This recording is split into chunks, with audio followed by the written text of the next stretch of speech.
actually they're going to brief us on the Tri-by-5, which is going to do the preschool child development and the ECD Census Report. And then after that, we are going to have the committee deliberations and engagement, and then after that, we are going to consider the minutes of the previous meetings. Can I then have the adoption of the agenda?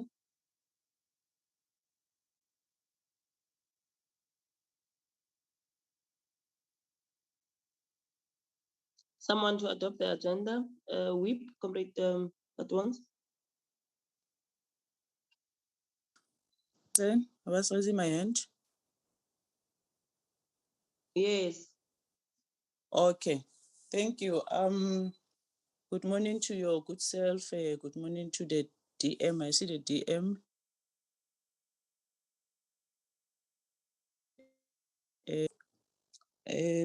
If the minister is here also, good morning to the minister. May Mutega, the DG, Mr. Mweli, and all the officials of the department, all the members of the portfolio committee, our support staff, good morning. I move to adopt the agenda as it is, Chairperson. Thank you very much, Honorable Tia. Good morning, Chairperson. Good morning to everybody, the minister, the deputy minister, the department, and everybody on the platform, and the new member, the Fry, Honorable Fry. Good morning to you. I second the agenda as it is. Thank you. Thank you very much, Honorable Tia. I don't see the minister in the meeting, or am I? DM? Good morning. I thought the minister is in the meeting. Maybe she's still trying to join, but no, education. She's not in now. Okay. Let's give over to you then to just do the political brief. Okay. Thank you, Chair. And good morning to you, Chairperson. Good morning to the members. Minister is already in the meeting. Minister, please, can you take over? We're just greeting and introducing our team when we're still joining the meeting. I indicated that you are still joining the meeting. Over to you, Minister, through the permission of the Chair. Okay. Dear, I think you've represented us well. Chair, I'm sorry to join late. I was struggling with the connectivity. I think my connection is fragile. Sorry. It's all age. Oh, I can't no, I can give you a run for your life. No, let me apologize and thank you very much for the invitation, Chair. Let me not waste your time. And thank you again for inviting us to this meeting. And I'm very excited on the subjects we're going to discuss, subjects which I think have re-energized the sector and ourselves. And I hope you'll also be equally excited as us in the areas that we're going to be talking about. I don't want to take much of your time, Chair, except to thank you very much for allowing or for giving us an opportunity to engage yourselves on the matters that are on the agenda. Thank you, Chair. Thank you very much, Minister. Gigi, welcome back.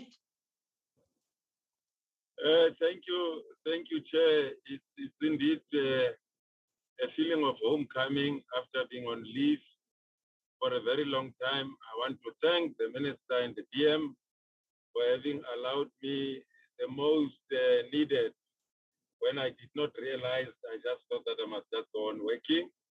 And thank the team for having been able to hold the fort exceptionally well.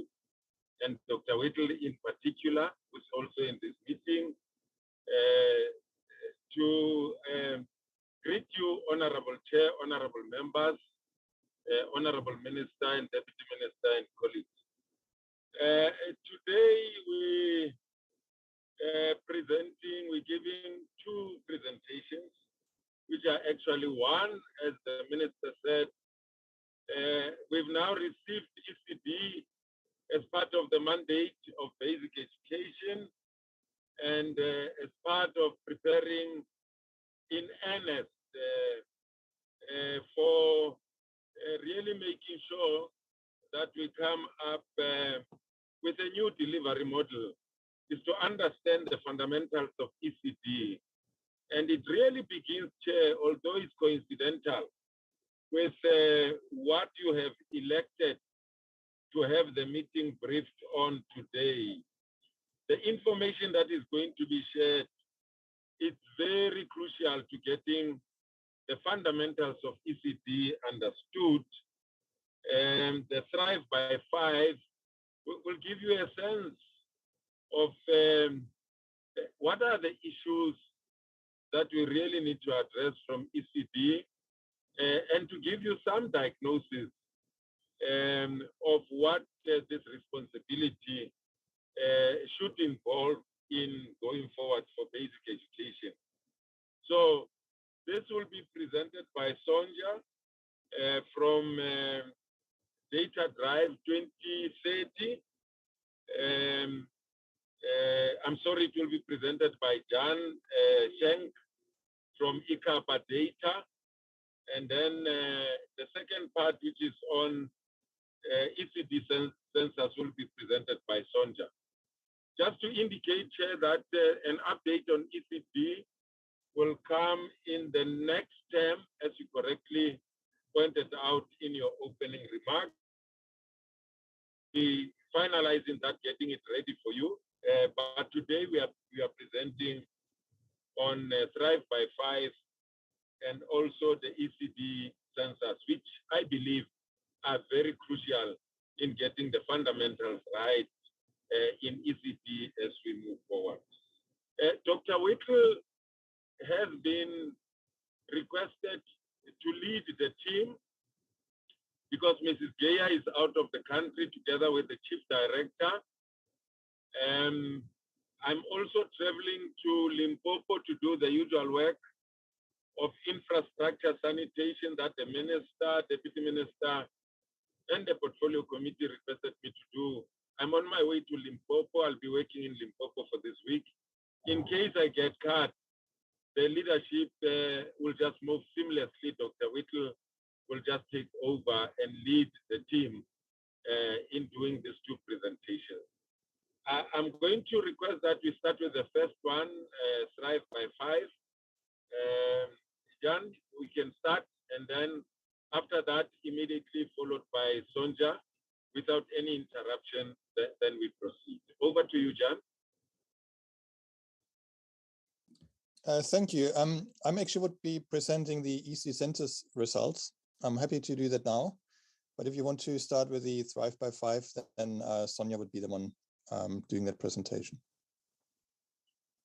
I'm sorry to confuse the two, but any of. Okay, thank you. I'll go ahead with the Thrive by 5. There's no. Hello, colleagues. My name's Sonia. I'll be doing a presentation on the Thrive by 5. Can I go ahead?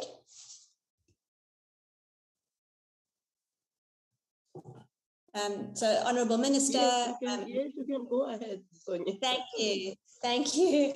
Honourable Minister, DG, Honourable Chair, members of the Portfolio Committee and colleagues from the Department of Basic Education. It's really wonderful to be here and fantastic to be presenting this exciting work. I'm going to share my screen. I hope it works. Right, so the Thrive by 5 Index was launched on the 8th of April this year, so it's really new. And it was a collaborative venture between the Department of Basic Education and a number of other key stakeholders. And I think what was one really exciting characteristic of this index is that it is a multi-sectoral partnership, and we're hoping that it will remain that way moving forward. Now, as a country, we measure many things that tell us how well or poorly we're doing. We track unemployment rates, we look at business confidence. Within education, obviously, we place a lot of emphasis on matric results and learner throughput. But what we've never looked at or had data to report on is whether our young children are actually entering the schooling system and their learning journey with the right foundations in place. And this is essentially what the Thrive by 5 Index aimed to address, this gap. We wanted to understand whether right from the start, we're actually setting up our young children for success. There were about 1.3 million children aged 4 to 5 years in South Africa, and about 70% of these children attend some kind of an early learning program. And these programs are often called preschools or creches or educare or playgroups. And we wanted to have a representative sample of children from children enrolled in early learning programs. Now, before the census, which Jan's going to speak to a little bit later, we didn't actually have a full database of all early learning programs. And so we worked with the Department of Basic Education to select a random sample of primary schools across the country. And then we identified all the early learning programs that we could find within a 5 to 10 kilometer radius of each of these schools. And we randomly selected 1,247 early learning programs nationally. And then out of those early learning programs, we selected 2 boys and 2 girls within each program. So over 5,000 children were included in the survey. It's the largest survey of child outcomes ever undertaken in South Africa at a preschool level. Every single one of these 5,000 plus children was individually assessed in their mother tongue using locally developed, fair preschool assessment tools. And each child spent about an hour with each assessor. So the final weighted sample allows us to very reliably report on the percentage of children aged 4 to 5 years who are enrolled in an early learning program, who are at the age appropriate level in terms of very important key areas of early development. This information can be presented nationally, which is really where I'll focus today, but it can also be disaggregated by province. So the data, the sampling strategy was designed to ensure provincial representativity. And we can also look at it by income quintiles, which I'll speak to. And then obviously we're also able to look at the difference in performance between boys and girls. Now I'm just going to quickly give you an overview of what we actually spent that hour doing with each child. The first area that we looked at was early learning. And within this, we looked at 5 domains that we know from research, literature, evidence to be associated with, to be important as children enter the foundation phase. So we looked at gross motor development, fine motor coordination and visual motor integration, numeracy and maths, early literacy and language, and cognition and executive functioning. The second area we looked at was the area of physical growth. Now, we couldn't do an overall assessment of each child's health, and so we focused on one measure, which was height for age. And this tells us whether a child is at risk of stunting, which is the result of chronic malnutrition. So it's not a comprehensive measure, but it's a reliable one. It's an internationally recognized one, and it's one that could be assessed at scale. So both early learning and physical growth involved a direct assessment with a trained assessor working with a young child for about an hour. The third area we looked at was social and emotional functioning. Now, it's very difficult for a stranger, however skilled or well-trained, to come into a program and meet a young child and assess their social emotional functioning. So to really give a fair measure of this, we asked each child's teacher to rate the child on a rating scale, which looked at 2 things: their social relations with peers and adults, and their emotional readiness for school. Now, before I share the results of this extensive survey, I just wanted to remind everybody, and I'm sure colleagues in this on this call are very aware of this, but a child's development by the age of 4 to 5 years is a culmination of all of their life experiences up until that point. This is not just about education. This is whether the child had a healthy pregnancy, if the child's mother felt supported, if the child feels safe in her home, if she has adequate nutrition, if her parents read her stories or tell her stories, sing songs to her. All of these things are going to impact that child's development. We sampled children that were enrolled in early learning programs only because it wasn't possible to do samples at a household level. But we mustn't fall into the trap of seeing this as only an education issue. Education has a critical role to play, especially after the function shift. But part of that role is ensuring a multi-sectoral response. Okay, so let's have a look at the findings.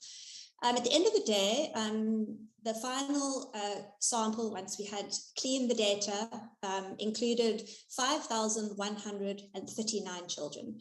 Now, this is a very large sample, considering the type of data collection. And it's easy when you see such a big number to forget the fact that each of these numbers represents a little child, who's got hopes and dreams, excited about things. And so in order to make this more real, what I'm going to ask you to do is to imagine just 20 children. Imagine 20 children starting grade R at a school in January 2023. Now, on the basis of the information that we've collected here, this is what we know about those 20 children. 7 of the 20 children are thriving. What does that mean? It means that these children are on track, both in terms of their cognitive development, their early learning, as well as their physical development. So they're not showing signs of chronic malnutrition. 10 children out of these 20, so half of these 20 children coming into this grade R classroom face barriers to thriving. These children are either not on track when it comes to their early learning, or they show signs of chronic malnutrition. 3 out of the 20 children face significant barriers to thriving. These 3 children are both chronically malnourished, they show signs of stunting, and they are unable to meet the requirements in terms of their early learning. Now, these 3 out of 20 children are very unlikely to catch up without significant intervention. So imagine this group of 20 children coming into a grade R classroom, and now extrapolate that up. We have about 850,000 children every year coming into grade R. So that means about 600,000 of these children are coming into the grade R classrooms without the right foundations in place. And that just gives us some sense of the enormity of the challenge. Now I'm going to look in a little bit more detail at each of those 3 areas I described. So I'm going to start with early learning, and then I'm going to speak about physical growth, and then social emotional functioning. So for early learning, the tool that we use, the Early Learning Outcomes Measure, allows us to report on learning overall. So it gives us a total score for how well children are doing, but it also allows us to report reliably on every single one of those 5 domains. So we can actually get into some of the detail around where children's strengths and weaknesses are. So we're going to start off overall with the total learning. What we found was that overall, only 44.7% of these 4 to 5-year-old children enrolled in early learning programs were actually able to do the basic learning tasks that are expected of a child their age and that are needed as they transition into grade R. 27% of children fall into this orange zone, which we're calling falling behind. And these children are going to need support to catch up. 28% are falling in the red zone, which means they're falling far behind and they'll need intensive intervention. Now, the difference between the orange and the red zone really is the degree of developmental delay and the level of intervention that's needed. What we want to see moving forward is more children moving from the orange to the green zone, and we want to make that red zone as small as possible, because it's very, very hard for children in the red zone coming into our education system to be able to cope. The website and our reports that you'll find on the website for Thrive by 5 give a lot more detail about each province. And I'm not going to go into each province, we don't have time. But I just wanted to give you a quick glimpse of what we're seeing here. So in every province, we're seeing children in the red, the orange, and the green. So there's room for improvement everywhere. We see particularly good performance in Western Cape and in Mpumalanga, where over 60% of children are in the green, which is really encouraging. And I think we need to look and see what's going on there. But we see 3 provinces where roughly only 3 out of 10 children are in the green zone: Free State, KwaZulu-Natal, and Northern Cape. Very high levels of children in that dangerous red zone, something that we need to pay attention to. Now, if we look at each of the learning domains, you can see here that the emergent literacy and language domain is the only domain in which more than 50% of children are on track in the green zone. That is encouraging. But what is of great concern is you'll see fine motor, visual motor integration, only 3 out of 10 children. Now, these skills are really important for children coming into the education system. While children might have the basics for literacy and language, if they don't have fine motor coordination, they're not going to be able to hold a pencil, to copy shapes and letters, to learn to write, which is so essential. And that's, I think, why we start to see children falling back behind when it comes to their reading and writing in later grades. So you can see fine motor, visual motor integration, emergent numeracy and maths, and cognition and executive functioning really need some serious attention. Performance in these learning domains at the point of entry into school is correlated with educational outcomes. So it's going to be extremely difficult for children coming into the education system with deficits in these areas to be able to perform well in and beyond the foundation phase. And what's of great concern as well is we looked at each of these learning domains through an income lens. So we looked at in terms of income quintiles. And we found that there's a high proportion of poor children who are falling far behind in these areas. And these children are really coming into school at a severe disadvantage. Now, we were really interested in understanding this relationship between income and learning outcomes. We didn't have household data on each child, and so we used school quintile data. This was quite rough because we had to allocate a quintile to each early learning program based on the closest school, and we know that that's problematic. So over the next couple of months, we are doing a lot more work to refine this socioeconomic gradient. But what we're already seeing is that there's a strong relationship between children's outcomes at the point of entry into school and the income of the household they're born into. So you can see along the x-axis, quintile 1 being the poorest children, quintile 5 being the richest. And as you move from poorer to richer, you see that a child's chances of being on track increase significantly. Now, our National Development Plan includes a goal to reduce inequality and eliminate income poverty by 2030. If we want to achieve this, reduce inequality, we really have to pay much greater attention to the performance gap between children of different income groups at the point of entry into the schooling system. I'm going to turn now to look at physical growth. So as I said here, we looked at stunting, child's height for age, and we compared it against the World Health Organization standards. What we found was that nationally, 1 in 4 children enrolled in an early learning program showed signs of chronic malnutrition. They were stunted or severely stunted. And you can see that the provincial breakdown, 3 provinces, Eastern Cape, Free State, and Northern Cape, 30% or more of children. So almost 1 in 3 children showing signs of chronic malnutrition. What's really important to note here is that stunting is preventable, but when it does happen, it has severe consequences for the child. At an individual level, it means the child is very unlikely to achieve their full potential. And at a societal level, it has a very detrimental impact on our human capital. We looked at the relationship between a child's height for age, so their stunting scores, and their early learning outcomes. And we found a very strong correlation.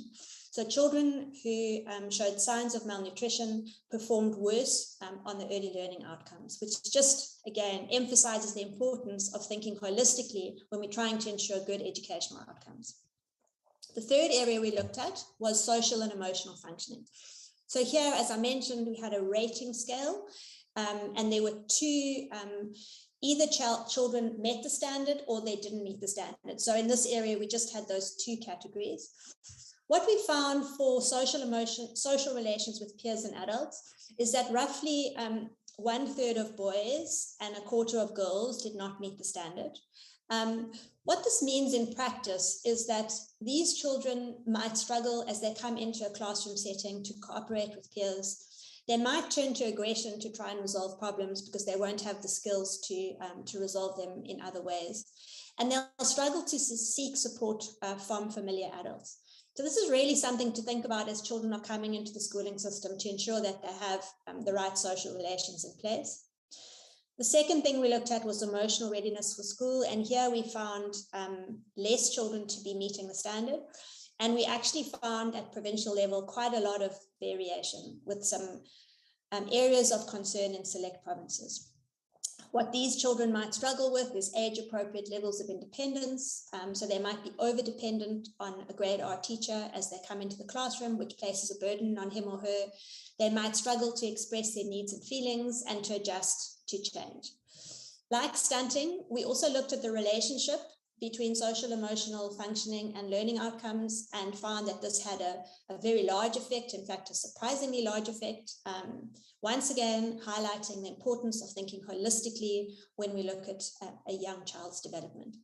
Now, I just want to comment on the difference here between boys and girls. We found this across all domains except for gross motor development. So generally, boys tended to perform worse than girls. And this isn't something that's unusual. We find that internationally at this age. And some of it can be explained just by the different ways in which young boys and girls develop. But it is something to be mindful of as we're training our practitioners to ensure that they actually encourage boys to participate in activities that will help to develop their full suite of skills. Now, really important to note is that risk tends to be compounded. So what we see is that certain children will face multiple risk factors. And so we looked at that and we found that by the age of 4 years, a child in the lowest income group who is severely stunted is already over 1 year developmentally behind a child of normal growth in the wealthiest quintile when it comes to early learning. Now, at our age, 1 year doesn't make a difference, but when you're 4, being 1 year behind is significant. And poor children who are far behind are likely to go into poorer schools who don't have resources for remedial support that's going to be needed. This places an enormous burden on the education system and on teachers that are in that education system and places young children from the poorest quintiles at a massive disadvantage. Now, the good news is this is not irreversible. We know from research that we've done using the same tools, the ELOM tools. We looked at children when they, especially from poor households, as they came into a program, and then we assessed them again as they left the program. And we found that early learning programs can and do make a significant difference to children's development, especially poor children, if the program is of good enough quality. So that's the one thing I just want us to remember, that this is something that we can address. The second thing is that stunting is preventable. It's not an easy thing to fix, but it is preventable. And there are strategies that could be put in place to prevent stunting. And this will mean that more children will be in a position to realize their full potential. The other thing I wanted to mention was that within the data that we collected, we found outliers. We found children from poor households, poor communities that were outperforming their peers. These data outliers are going to be further investigated. We want to understand what are the conditions under which poor children thrive. They thrive despite income poverty. And does that give us some idea about the kinds of things that we could potentially be scaling as interventions? Now, as a portfolio committee, obviously there's an opportunity here and a responsibility to respond to this.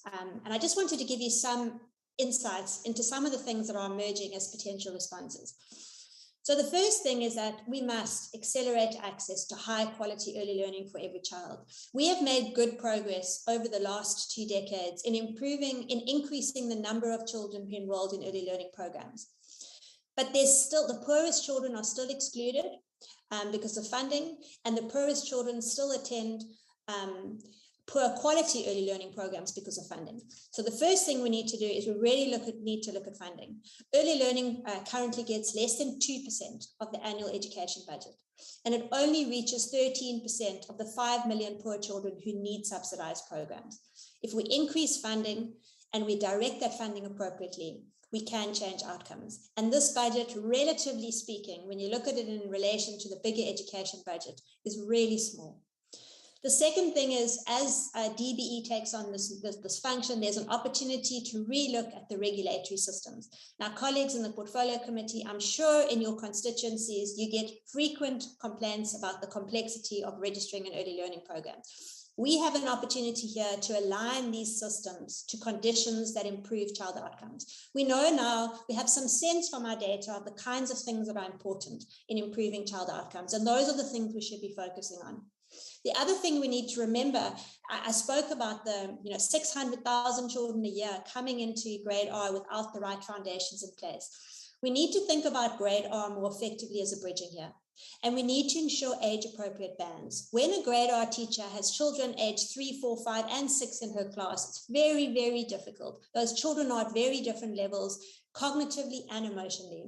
We need to make sure that children are at the right age when they come into grade R, and that grade R is designed to effectively bridge those children into the foundation phase. There's also some exciting opportunities for us to think about both ECD practitioner development and curriculum and materials through the lens of these domains. I mentioned, for example, fine motor, visual motor integration as being very poorly developed. Do our ECD practitioners even understand what this means? Do they have the materials in their classrooms to be able to help children to develop those skills? There's some very specific interventions that can be done there. And then, of course, we cannot forget parents. A lot needs to happen in early learning programs, but we also need to engage caregivers and parents as key partners in their child's early development. And finally, if we don't do something about stunting, we are not going to change our educational outcomes at the point of entry into school or at the point of exit into school. We need a nutritional safety net for pregnant women and young children. Now, this index was a baseline. It's the first time this has been done. It provides us with an opportunity to put the flag in the ground. This is where we're at. This is our baseline for 2021. The intention is to repeat data collection on a regular basis, probably every 3 years. And in that way, we can actually track our progress. And in between each of these 3-year data collection points, we have the opportunity to really drive action. There are not many things in this country that we can change in 4 years, but this is something. These children have only been alive for 4 years. If they have a different experience in their first 4 years of life, their outcomes will be different. And we no longer have to wait for matric to see if we've made a difference. Because of the index, we'll be able to tell whether we've made a difference at the point of entry into school every 3 years. And we've set up an entity, Data Drive 2030, that's focused specifically on this, partnering with government and other stakeholders to look at how we can practically use data to drive change in early learning outcomes by 2030. Thank you so much.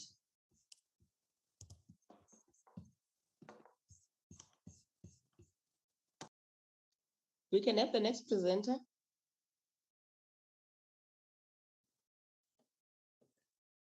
Thank you, Sonia, for this exciting and eye-opening presentation.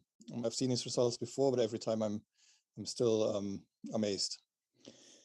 Thank you for the committee for the opportunity to present the findings of the ECD census. My name is Jan Schenk. I'm the director of Ecd, a research company which was responsible for the implementation of the ECD census. And my presentation is divided into 2 parts. So the first part is about the nuts and bolts of running an ECD census during a pandemic and how we managed to find every ELP in every ward of the country, ELP being an early learning program. And the second part focuses on some of the most important findings that we found from the analysis of the data that we collected. I'm gonna share my screen or my presentation just now. So before we went into field, a lot of groundwork had to be done and a lot of preparations needed to be taken care of. And one of those was the development of the data capture instruments. And in fact, we had two instruments. One was an interview or like a questionnaire for the ECD principals. And the other one was a tool for the field workers to complete on their own by purely observing what they could see at the ELPs. So like infrastructure, sanitation, nutrition, those kind of things. We then tested these, and we developed these tools or these instruments together with the stakeholders, including DBE, but also practitioners and sector specialists and experts. We then tested these instruments over a period of 3 weeks in field. So we replicated actual data collection, fieldwork situation as much as possible. So there were actual field workers out there doing interviews with actual ELPs. And after those 3 weeks, we went back to the, not to the drawing board, but to the development of the questionnaires and did some refinements and revisions. And then we recruited around 360 field workers and regional coordinators. And when we did so, we prioritized candidates who had a background in working with children, ideally also in the ECD sector. And we also conducted background checks on each one of these candidates. And we didn't, anyone who had a criminal background wasn't allowed to participate in the survey or in the census. And then we trained these candidates at 11 training workshops across the country, each workshop being 3 days long. The reason why it was 11 training workshops partly was because of COVID restrictions, because you could only have up to 50 individuals at each training. Fieldwork was structured by wards. So our approach was that we would make sure that we visit each and every ward in the country.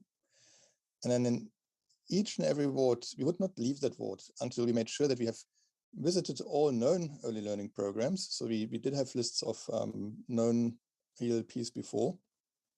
And that we also made every effort to find new, previously unknown early learning programs in each ward. We spoke to and contacted the DSD district officials in each district and for each ward. We got in touch with the ward councillors in each ward, and we also talked to the ECD networks that were operating in the areas where the ward was located. And in the end, when we looked at the data, and at the very end, we saw that we visited each ward on 4 different days on average. And in fact, we visited almost all wards on more than 1 day. So really went back multiple times to ensuring that we didn't miss anything. In 20% of the wards, we actually went back 8 or more days, on 8 or more days. And in order that we really try to visit each and every corner of a ward, our field workers were required to capture GPS locations. So we had GPS locations of the ELPs that we captured, but they also had to capture GPS locations basically in every second corner, street corner, or like in every inhabited area to prove that they've really been there and try to find new ELPs. And at the end of the day, we captured over 240,000 GPS locations. And you can see, Chairperson. I'm sorry, Mr. Schenk. I think, I'm not sure, but I'm getting messages that, well, we can't see the presentation. We only have you. Okay, let me see what's going on there.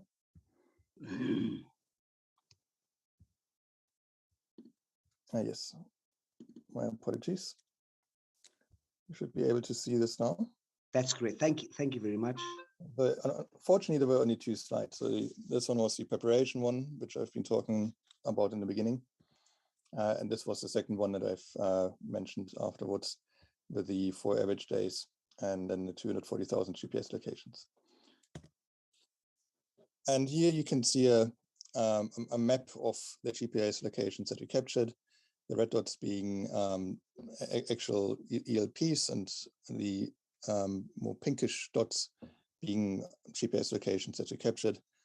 So if you zoom in one of these areas, you can see that we really try to cover a lot of area as much as possible to ensure that we don't miss any ELPs. Now, we didn't just rely on driving through wards and hoping to find new ELPs, but throughout the census, we made use of a lot of avenues to find additional ELPs. So from the beginning, we had access to the Vangasali dataset, which was basically a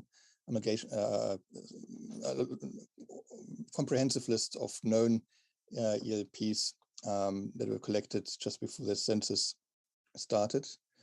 And we preloaded this dataset into the tablets of our field workers. They could actually see the locations of these ELPs on a map and on lists, and were able to visit those, what we called known ELPs. We also contacted ECD forums, which were operating nationally or in certain areas. We always made sure to contact local ESD officials who had their own lists of ELPs. We went to primary schools, talked to ward councillors, went to local clinics, which was one of the unexpected but very useful sources of early learning programs. So a lot of clinics had actually their own lists of early learning programs. We spoke to community leaders, such as community members, and there were also radio ads being aired on local radio stations. We also built a WhatsApp bot, so ELP or ESD principals were able to use the bot to find out more about the ECD census or to leave their contact details so we could get in touch with them and find their early learning program in the field. Now, the use of technology was very important for data collection, and we really tried to innovate and made sure that we make the most out of the relatively short period that we had, because data collection was done during the third and fourth COVID wave, and we knew that we basically only had this very narrow window and a very strict deadline set by nature. So we employed a lot of technology to work as efficiently as possible. So most or almost all of the data collection happened during that period between end of August and mid of December. And then some mop-ups were done in 2022, early 2022. So all data capture was done on tablets. The field workers had access to dedicated fieldwork portals, so they could log in with their email address and password and would see the wards and the maps and could do admin. For example, they could track their earnings or could see the personal progress and how many ELPs they've captured through an online fieldwork portal. We had a backend which tracked or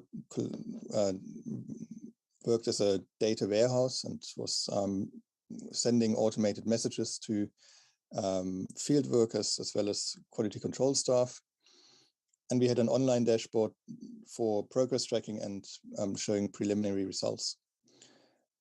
We did data checks in real time because data was coming in real time, and the system picked up non-intuitive or just implausible data points automatically and alerted us when necessary.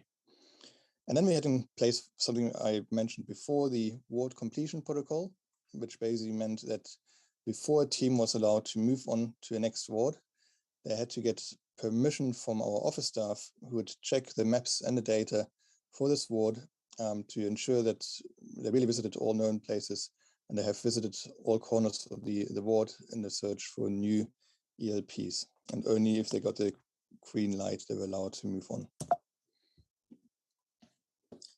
This is just some screenshots of the tools we are using. So you can see the field worker portal, dashboard, and one of the maps we were using to keep track of progress. This is the most important figure in this presentation. And in total, after data cleaning, we ended up with 42,420 programs that have been counted as part of the census. If you look at this per province, you can see that the figures are in line with population figures for each province. So the largest province in terms of population having the highest number of early learning programs, that being Gauteng, and Northern Cape having a fraction of that number, being the smallest province in terms of population. We also looked at quintiles, what Sonia also mentioned in her presentation, basically using the quintile of the closest school to assign a quintile to the programs. And if you look at that, then the distribution per quintile is that about half of the ELPs fall into the two lowest quintiles, about a quarter fall into the highest quintile, and the rest fall into quintile 3. If you look at the distribution by urban versus rural, it also follows population statistics, and that around 60% of ELPs are located in urban areas and around 40% in rural areas. Now, this map shows the density of ELPs per number of per children. So the number of ELPs per 1,000 children. If you look at it, you can quickly see that some parts of the Western Cape and the metros have the highest density of ELPs. And this is the kind of analysis which is now possible, wasn't possible before. We can see density distribution. You can use location data and mix it up with the findings from the census itself. And it's quite exciting to have this opportunity now to actually see these very intuitive maps, for example, which give you an insight very quickly and that we weren't able to produce before. Now, these are some of the counts that we did. So we counted a lot of things during our census, and here we counted the enrollment and attendance of children. And enrollment we counted by looking at the actual registers at the ELPs. Attendance, the head count, we did by actually counting the children which were physically there at the time of our visit. Then for the usual attendance, we asked the practitioners how many children would be there on a usual day, asking whether this head count represents the actual count, or if maybe on some days they have more children. We also asked what they estimate what the attendance was before COVID, keeping in mind that we did this data collection in the middle of the pandemic. Now, if you look at enrollment, you can see that around 1.7 million children currently enrolled in ELPs. If you look at children being physically there, it's quite a significantly lower number figure. And I have to keep in mind that that was, as I said, like during the pandemic, so a lot of children weren't attending. It's also, one has to keep in mind that that was a snapshot at the time of the visit of our field workers. So depending on the time of the day, if you were to visit a ELP quite late in the day, some children would have gone home already. So that is a I would call it a low estimate of children being physically present at ELPs. So the actual figure is probably somewhere between the head count and the usual attendance, which is an estimate by the practitioners. One can assume that they maybe overestimate a little bit. But in any case, it's safe to say that the pre-COVID attendance was very likely quite a bit higher, and probably lower what is given here, also because estimates tend to be on an optimistic side. But it's also very likely that by now, after the fourth wave of COVID, that attendance has risen again a little bit. These are the same figures, just being presented as bars. And if you look at those figures, this is a little bit about you can see the staff count. So we checked the admin register of staff being employed at ELPs, and so around 200,000 individuals are being employed as in the ECD sector. And if you look at the number of staff per program, it's around 5 individuals. But if you look at, that includes support staff like cleaners and security. If you were to look at teaching staff only, actually ECD practitioners, it's around 4 staff or teaching staff per program, and around 39 children attend a program. But these figures vary quite widely from program to program. Now, some more key findings from we collected a lot of data, and there's a lot more, and the final report will have much more detail and a lot more graphs. But these are some of the, I think, the relevant findings for this occasion. And one is that around 40%, so 28 plus 12% of ELPs were found to be registered or conditionally registered with Department of Social Development. 16% say they have applied, but they're still waiting for the outcome. And around 42% are not registered with DSD at all. Accordingly, only 33% of ELPs claim that they receive a subsidy from DSD. And consequently, only a minority of ELPs say that they get the primary source of funding from government. And in fact, the great majority, around 70% of ELPs, say that they get the funding through fees. And only a small minority say they get it primarily through donations or fundraising. Now, if you look at staying on the topic of fees, if you look at the average fee amount that ELPs charge parents, it's around 500 Rand. And that's the maximum amount they would charge. So, because some ELPs charge different amounts to different parents. So we asked, like, what is the maximum amount you charge to parents? So it's around 500, but that figure also varies quite significantly between provinces, actually. And you find that on average, children or parents of children pay multiple amounts more of this amount in the Western Cape than, for example, in the Eastern Cape, which is around, I think, below 300 Rand. Also, this graph shows us the significance of ELPs as providers of nutrition and food to children in the country.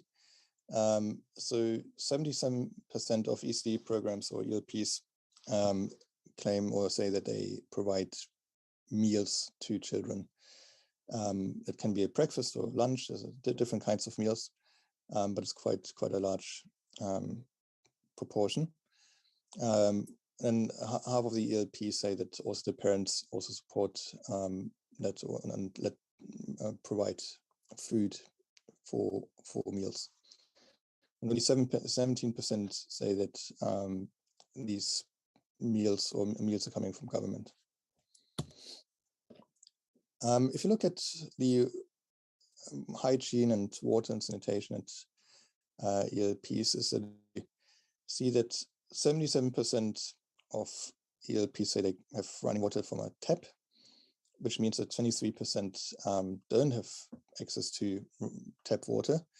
And in most cases, water is then coming from a bowl or bucket or tippy tap. Similarly, with toilet facilities, 60% have access to a flush toilet. Those who don't most likely have then a pit latrine, and potties is for the small children. The figures don't add up to 100% because you can have multiple type of toilets and hand washing facilities at a site. But the main takeaway here is that 40% don't have access to a flush toilet. Looking at the qualifications of practitioners, there's some positive findings, at least I would say, that just over half of ECD practitioners have a recognized qualification, ECD qualification, and another 26% or another quarter do have some skills program that is relevant for the work they do. And only 22% say they don't have any relevant training or qualification. Now, we did have a whole section on learning through play, the concept of children being able to learn through play. And we captured the attitudes of ECD practitioners towards the idea of learning through play. And you also asked about how much time they allocate to what we call free play, both as part of the daily program and part of also of outdoor play. And what we found is that about half in both instances of the ELPs allocate 30 minutes or less to free play. And if you look at these figures per quintile, you'll see that ELPs in higher quintiles actually allocate more time to free play. We also found that 34% of ELPs do not have access to an outdoor playground with suitable equipment, and only 56% have access to age-appropriate books for different age groups. So a higher percentage have access to books and have books on site. But then if you look at if these books are age appropriate, then that figure drops. And also to illustrate the importance of subsidies, maybe, what we did is we had a long list, I think 22 items of materials for learning and play, like educational toys.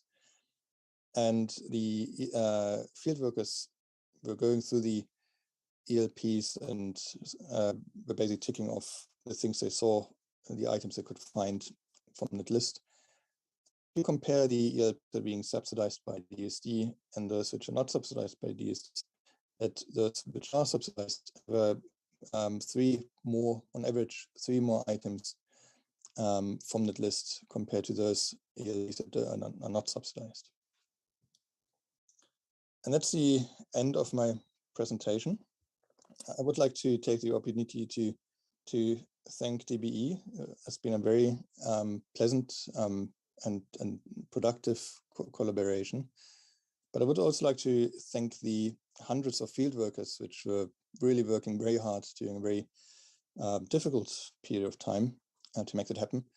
And most importantly, I would like to thank the early learning programs and the practitioners on the ground, but also just community members who helped us and our field workers by giving them advice, showing them around the community, leading them to ELPs, and which were just giving the time and resources and efforts. It was really a great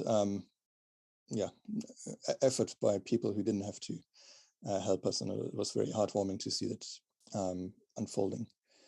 And yeah, thank you for the opportunity to present this.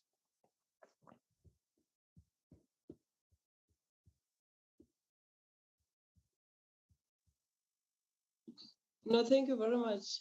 Thank you very much to both of you, Sonia and Jan, for these presentations. I must say they're very informative.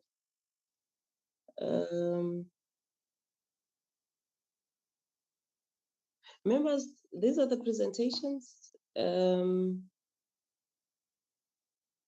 Maybe I should start it like that. These are the presentation from ECD Census and Thrive by 5. I mean ECD Census, yes. I see a hand of Honorable Sukars, Dr. Tambekwayo, and Resuela. In that order? Thank you, Chair. Thank you, Chair. I am going to just leave my video off because I'm unfortunately on my phone, and I have a little bit of a weak battery. But let me start by first congratulating DBE with this presentation that is really very informative, and thank the researchers for the research and sharing with us the content thereof that is very eye-opening. It is for me really encouraging to see it because of Child Protection Week that we just completed, and in my constituency we just ran a program on the Cape Flats in Southern Peninsula, focusing on the impact of violence on children. So my question really is around how much efforts are we going to put in, and I'm asking the department because the integration of poverty, violence, and the impact on children, especially our younger children that are toddlers.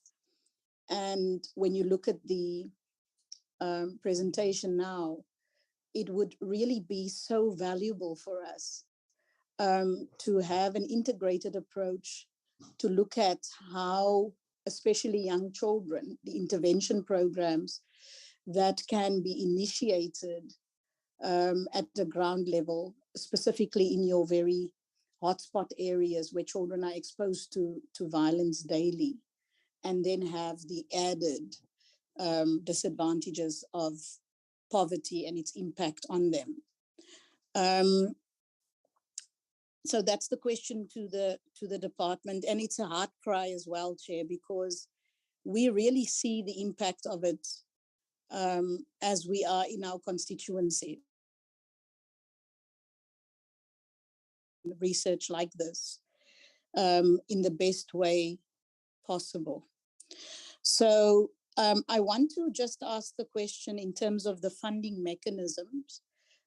What research is going to be done into the best funding mechanism? And I'm going to tie it in again, Chair, because one of the things that we're doing in social development, I think, is we are providing only one of the services, almost interlinking them, I think.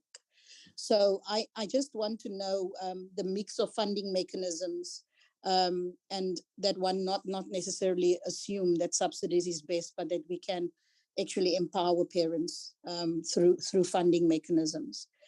Then the last question that I just have is, I hope I was clear with that. So it's just around what can we do to strengthen the working on the ground? And I'm talking from us as lawmakers as well as the departments. What are the things that the researchers, as they have worked, think that should be done to strengthen what is available? To ensure that children, and it may be too broad a question, they can just say that, but to ensure that children get the best out of the services that are currently being funded by the taxpayer. They've had this research and done it so well, and they've had worked with ward councillors, they've worked within constituencies, they've worked with children. Just from the research that they've done, what do they see as gaps and that should be filled by all of these different on the ground government constituency officers or lawmakers and departments? What can be done better? Thank you, Chair. Thank you. Oh, thank you, Chairperson. The following are my questions. In connection with the child development, with a specific reference to chronic malnutrition, the 3 out of 20 who are not on track, they cannot succeed without a significance of intervention. Well, this is a research and its findings. If we go to the actual situation at the centers, how and what type of intervention will be applied And what are the specific monitoring tools to check the successes and failures thereof? Question 2, gender-based violence do apply to children also. We have had occurrences of children being raped and abused, which greatly affects their development and or learning. Some are even raped at schools. Did your research conducted include inquiry on the GBV-related issues? If it did, can you inform us on the findings? If there were no questions leading to this inquiry, why? Just give us the reasons why, please.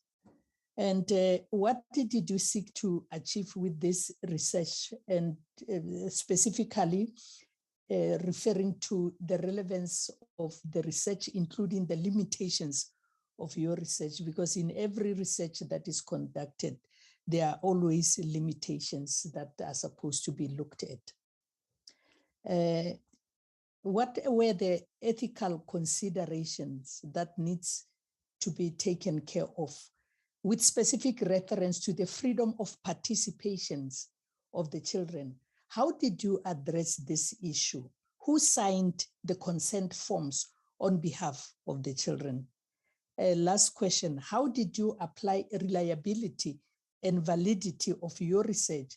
Should the same research be repeated in 5 years to come? Will the same findings be arrived at? Thank you, Chair. Thank you, Honorable Swela. Chairperson, thank you very much for the opportunity. And also, let me thank the two presenters. It was quite informative. Chair, I have got one or two questions to ask. When the presentation of the enrollments vis-a-vis attendance was made, the numbers varied greatly. For example, it was almost less by 500 or just over 520,000. So based on the statistics of the enrollment and attendance, the head count is 520,000 short of the children enrolled. What were the findings on the courses? As usual, attendance is relatively 200,000 less enrolled. The second question will be, the children who have been lost in the system due to the pandemic, were they largely rural or urban? And what is their distribution using school quintile proximity? With regard to the Thrive presentations, there was mention of age appropriateness, and where it was said that there is difficulty for practitioners to have children, let's say, for example, 3, 4, 5 years of age in the same group, because they are not necessarily on the same level of development. Now, that may be the case, and as they find the situations like that, what is it that should be done to ensure that actually these things of age appropriateness is enforced? And in their view, who should enforce it? Is it the department or the school managers? The second question with regard to Thrive will be, what is the relationship between children in early learning fail at 27% and those falling far behind at 28.3% with access to facilities and learning materials and training of practitioners? Lastly, what should be the ranking of priorities by the department in distributing its expenditure to firstly improve learning domains in the context of limited fiscal?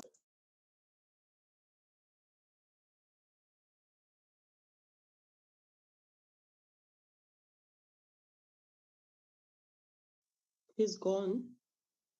Mama Shabela? Thank you, Chair. Good morning, Minister and members of the Portfolio Committee. Chair, given the food insecurity and crucial need for nutrition at early childhood centers, it would be interesting to find out what intervention would the government do in terms of providing meals for ELPs, given that government only currently provides 17%. The second question, Chair, according to the presentation, only 27% of ELPs are government funded and almost 70% are fee pay. Again, it would be interesting, Chair, to find out if this has any effect on the learning development of poor learners. Should they not be able to afford the average of 509 per month? The last one, Chair, another question would be about the qualifications of ELP practitioners and their effect on the learning development of the learners. Thank you very much.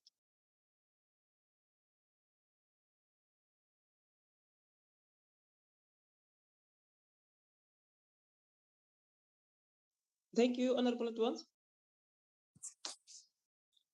Thank you very much, Honorable Chairperson, and thank you very much to the two presenters for giving us a very informative and updated presentation on a very important item that we are discussing today of early childhood development, which I heard the minister says this one is very close to her heart. And we have seen that the migration has happened on the 1st of April 2022. So we take it that this information add as an update or even progress made to the migration. I wouldn't say that this is for the first time we receive such information, especially that give us a data mainly on the ECDs. It happened even before migration, where we got very important information that we were actually getting to understand how the migration was going and how the processes were unfolding.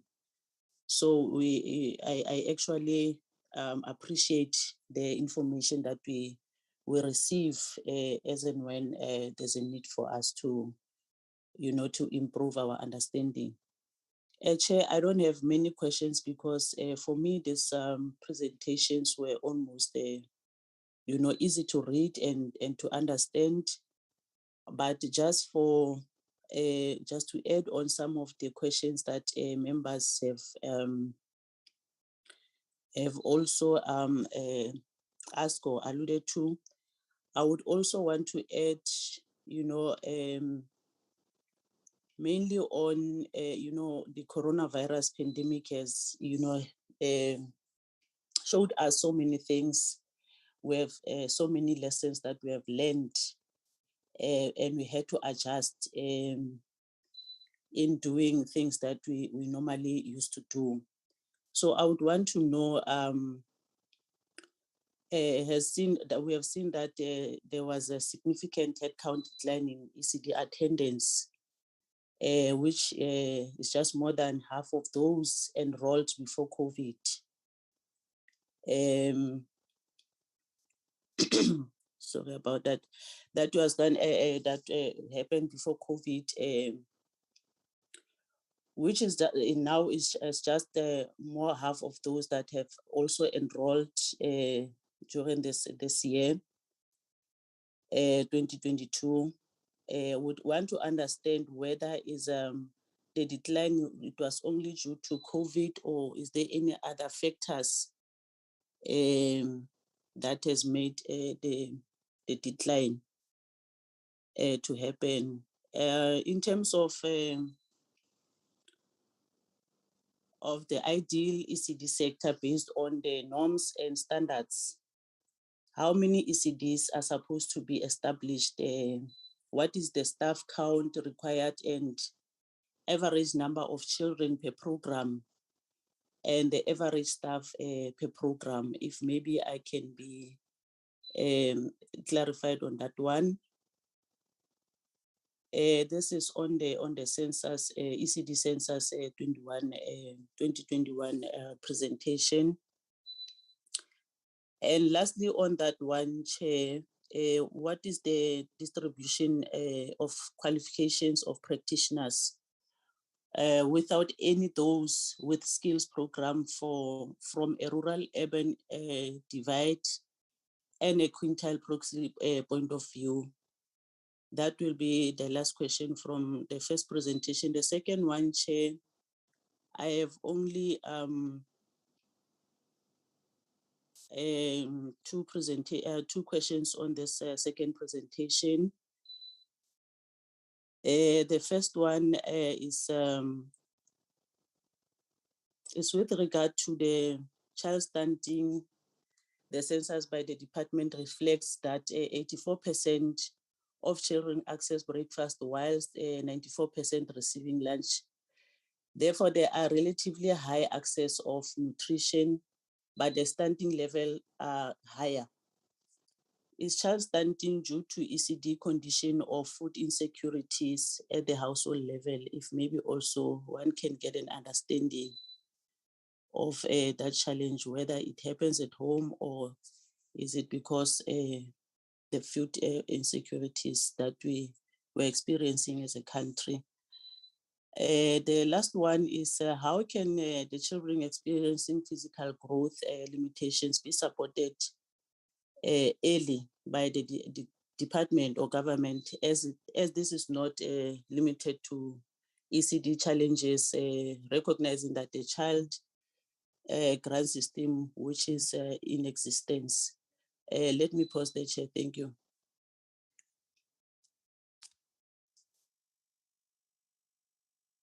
No, thank you very much, Honorable Adwans. And I think that was the last hand from the members. From my side, I also just a few things to raise. Like I have said that one is commending the type of work that has been done by Thrive by 5. But I must say I'm interested in knowing what then were the benefits for Thrive by 5 in terms of rents and stands, and like how much did it cost to undertake this type of a survey? Like one is saying it's a very informative survey, and you can tell that it is done from the ground. But also I am interested in understanding your sampling. Did it involve all provinces, or you were just concentrating in some provinces and leaving the others? And with the issue of the ECD books, like you saying that it's 56% of children that have access in ELP. Who is publishing the books? Where do you get the publishers of ECD books? Now, this issue of practitioners that do not have the ECD qualification, I think it's a question also that we've been consistently raising to the department. That was even before the shift took place. Now, your survey is confirming that only 48% of practitioners do have the ECD qualification. Now, what are your recommendations? What do you think needs to be done so that you do not necessarily leave the people who were dealing with this ECD thing, who do not necessarily have a qualifications? What do you think must be done, and it must be done by who in terms of assisting them so that they are fully qualified? Because the reality of the matter now, you are bringing the ECD to basic education, which everything needs to be quality assured, everything is professionalized, but that was not the case when they were under social development. So the people who are not qualified, I think they are still a worrying factor from my side, and I think it's a matter that needs to be attended to. There is 33% of pit latrines toilets still, and I think all of us will agree that it is not the situation that we would want to see when even if we don't have these little ones, but especially when we have this little one. But I think DBE now needs to really prioritize the issue of these pit latrines. I know not that you are not prioritizing them, you are prioritizing them. But I think something needs to be done with speed now and try to get rid of them, because you cannot have a situation of these pit latrines when you have these small kids now that are part of us. Partly the issue of 509 Rand per month, which is average, which has been raised by Honorable Mashabela.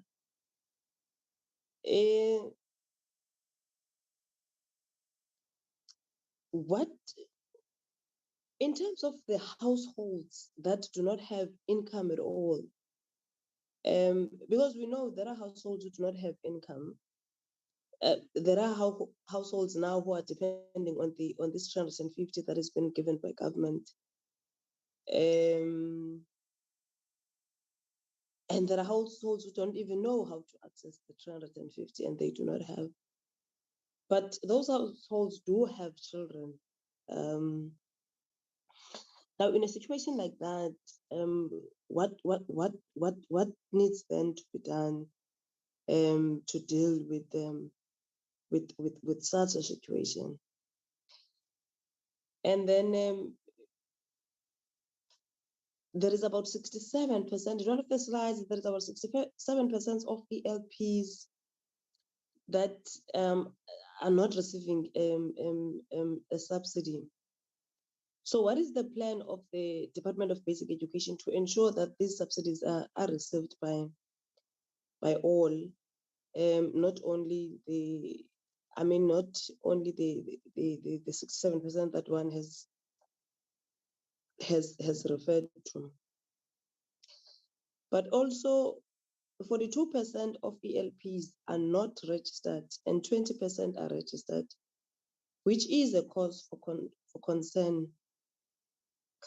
When are we going to register the rest of ELPs? Because all of them at some point will have to be registered.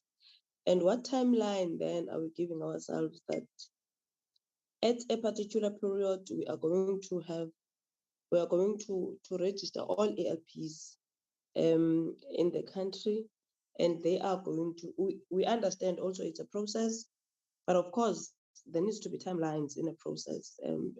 It's a process that must have timelines. So those are the issues from my side. From my side, I am not seeing any other hand, and in that case, then I'll give to the minister to lead the responses. No, thank you very much, Chair, for the opportunity. Again, thank members for the engagement.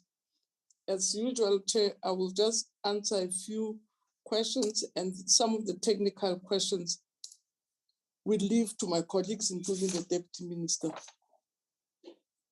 And I'm equally excited, Chair, when also members appreciate these two reports as extremely important for the new assignment that we have as basic education.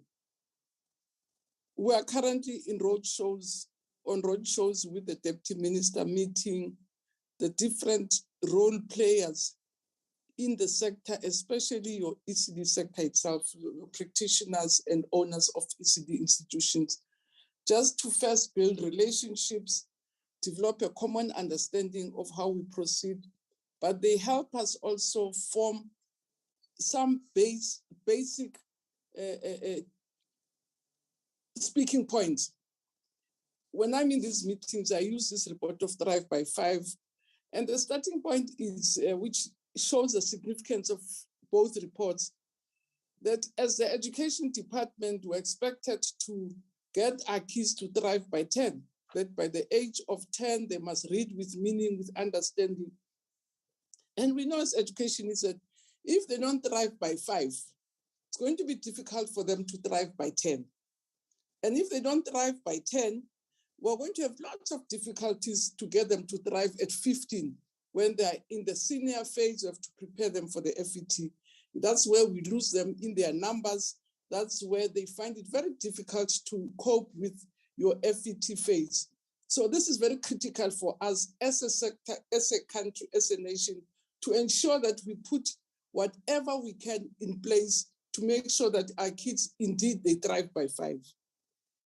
UNESCO has run also a study which shows that children at 22 months, if there's no intervention, meaningful intervention in their lives, they'll be in the same position at the age 22. So that thriving by 5 is just very critical. And as I said, those are speaking points that we're using when we engage with communities. And for me, this is also part of the engagements. And we've been getting lots of feedback also from the ECD practitioners on their understanding of the things that are obstacles for our children to thrive by 5. Some of them not necessarily identified in the document, but we're recording them to inform our planning, our curriculum, our teacher development, and agreeing with the sector to say, what are the first things? Is it funding all of you at the same time? Is it when we monitor, what is it that we monitor you? What are the tools that we're going to be agreeing? So those are some of the things that we continuously negotiate, because we had said to the public and the country that this year it will be the status quo, in the sense that we'll fund people the way they were funded, so that there's no disruption, there's smooth transition, but we're going to use the year to plan for the changes that we want. First, assess in terms of content, in terms of processes that we're going to go on. The second report also on the audit, Chair, it's also very critical, and it has been very helpful for us, because when the decision was taken that we should take ECD over, I started over also just visiting committees to get a sense of what the sector looks like. One example, I went to Deep Slot, it's just one township. On that day, I had more than 103 study centers, which then, as I say, in Deep Slot, we don't have more than 20 schools. Then we have more than 100 ECD centers. So the study in terms of the number of centers was very helpful also in a sense that confirming that we need to deal with the size and shape of the sector. That there are more than 40,000 centers servicing less than 2 million children. On the other hand, we have 13 million serviced by, maybe we'll say it's not a fair comparison, but it also has to do with our capacity to manage the space. 2 million learners in 40,000 centers. On the other hand, we're having more than 40,000 centers serving less than 3 million learners. Again, it really begins to give us a picture of the size and shape, so that when we talk about the shape and what is going to happen as the future of the sector, we are also scientifically informed. The funding model, I think officials will respond to it. It's going to be informed, as I say, by the size and shape. It's going to be informed also by what we have at hand, and it's also going to be informed by what is a basic thing. What are the bottom lines? Are the bottom lines curriculum, the training of teachers and toys? Are the bottom lines just sorting out nutrition? So that registration should not be necessarily linked to funding. Registration will be expected of everybody. For instance, you don't run a school, whether it's private, whether it's your Crawford, you have to register it with government as an institution and abide by what would have been agreed as norms and standards. So registration, and that's what I've also been telling the centers, to say when you open registration, we're not saying we're going to be registered for funding. So if there's 40,000 of you, if you have registered, then you think we're going to get a subsidy. No, the registration is going to help you and us to really agree on norms and standards, just as a basic instrument of regulation. And then the funding model is going to be informed by something else, but not necessarily registration. And I think we're developing an understanding with them to say, and which I think, unfortunately, the Thrive by 5 are saying the regulation requirements are onerous. We're not sure if they're going to be any easier. And those registration requirements won't necessarily translate to funding obligations, but are going to result in the obligations on norms and standards. So, Chair, these are things we're talking about this year. We're very active with the Deputy Minister and MECs just to shape that sector quite well, because, as I said, we will never drive by 10. Our kids won't drive by 10 if they don't drive by 5. And they will not drive by 15 if they don't drive by 10. We keep on saying the same stories that we're trying to push them into maths, or when you do the following, if they don't drive. International, it shows that kids have to drive by 5 if they have to drive by 10. Right through. So let me not repeat myself. But for me, there's excitement about these reports, that they give us scientific basis to deal with the fundamentals, which is the content of ECD, but also the shape and size of ECD and how we proceed, how that informs our planning moving forward. Thank you, Chair. The officials and DM will answer some of the technical problems that have been raised by colleagues around the research methodology. What are the risks? What was the sample? I think that the researchers will be able to respond to that. About the funding, as I said, we'll tell you how much we have, and we know that the funding that we have is inadequate in terms of what we need to do. But I always say to people that if you have 10 children, you don't wait for yourself to have 10 bedrooms. You just say, what are the basics that you have to deal with? They have to have a shelter over their heads. They must have spaces, even if they sleep next to each other, as long as some of the basics they've eaten, they can sleep, they can drink, they can. So, and that's how we're going to approach them. We're not going to wait for a situation where we have all the money to deal with the basics and the fundamentals of what we're supposed to do to make sure that our children do indeed thrive by 5. Thank you very much, Chair.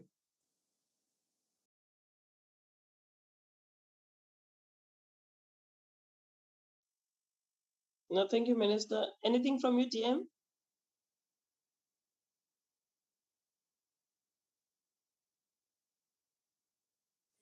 Chair, I think Minister has given the overall.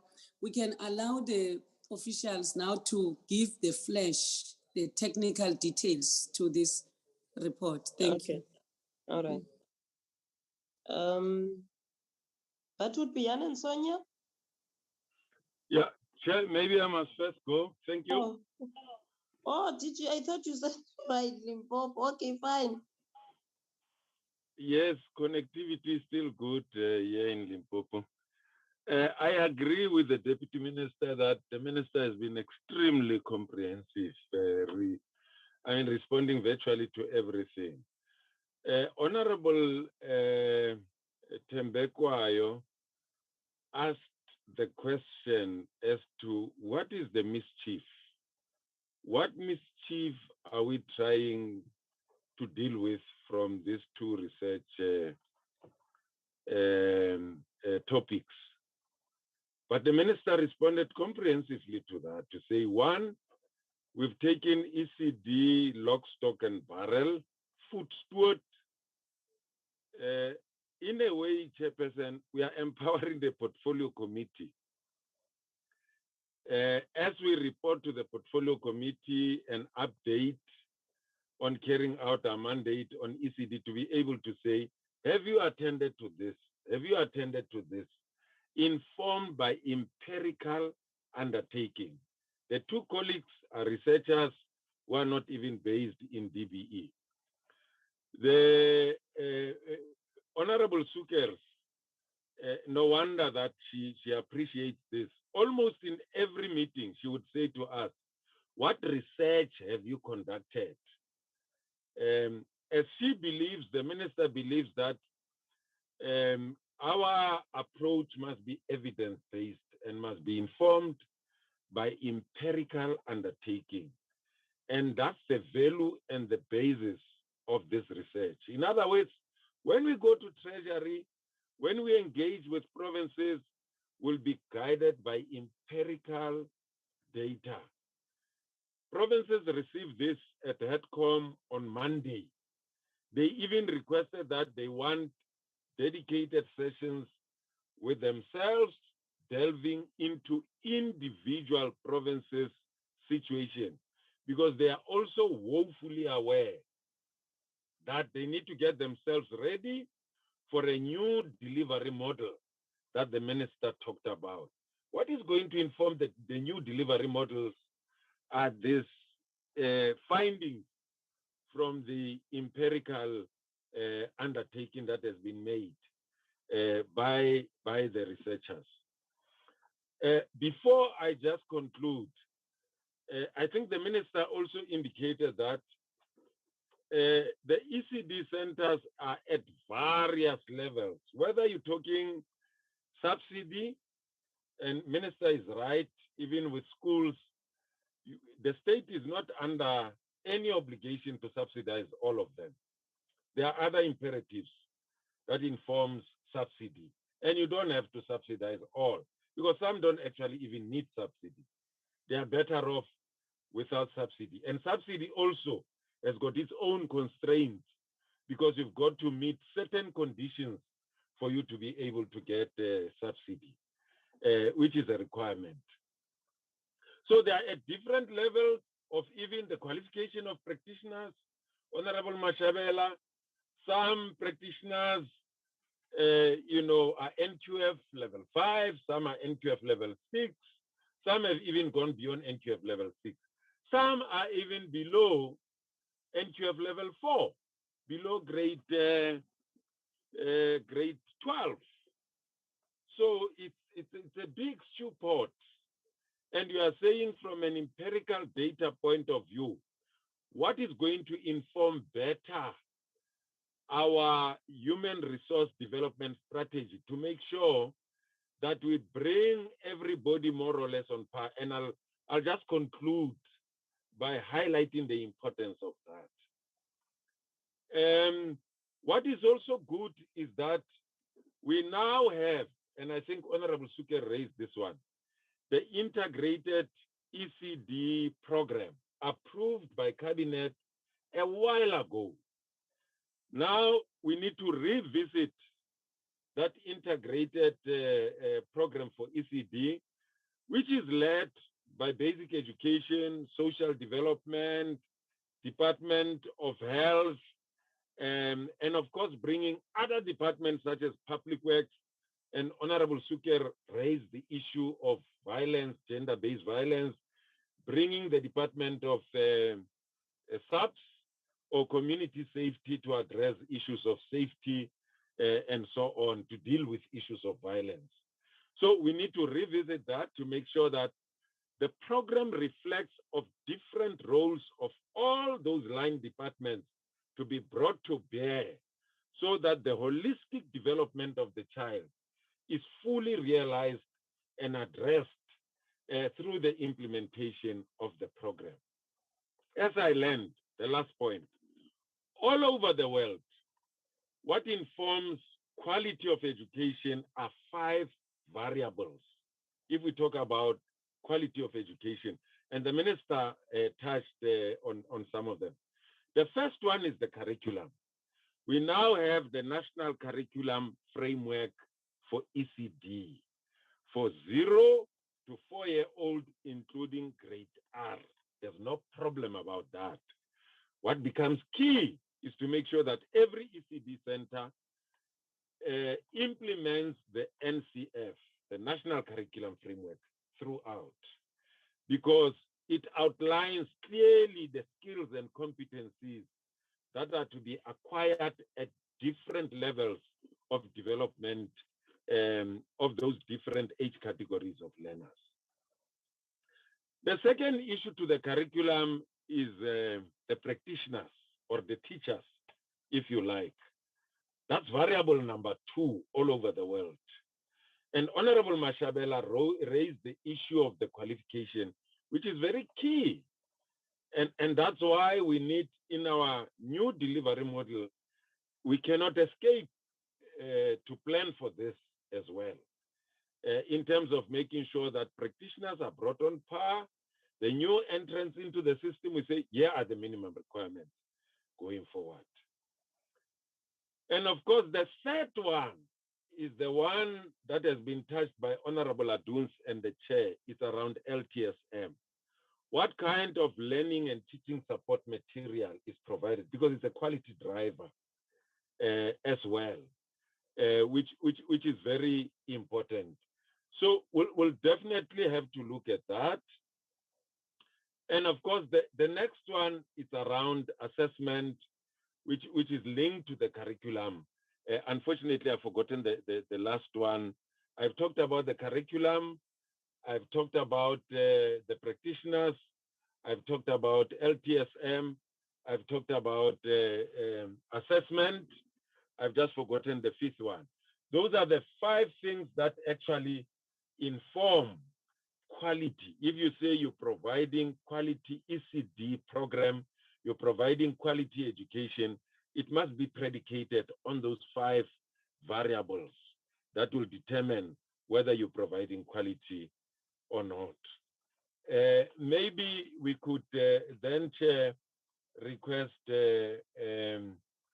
Sonia and Jan to come in, and Dr. Whittle and the team could also fill in where we've not responded to. Otherwise, thank you very much, Chair, for the privilege.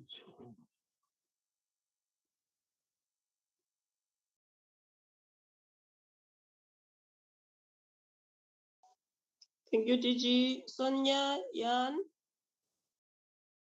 Thank you, everyone, for a really comprehensive set of questions. I'll tackle some of them and then I'll hand over to Jan, if that's okay.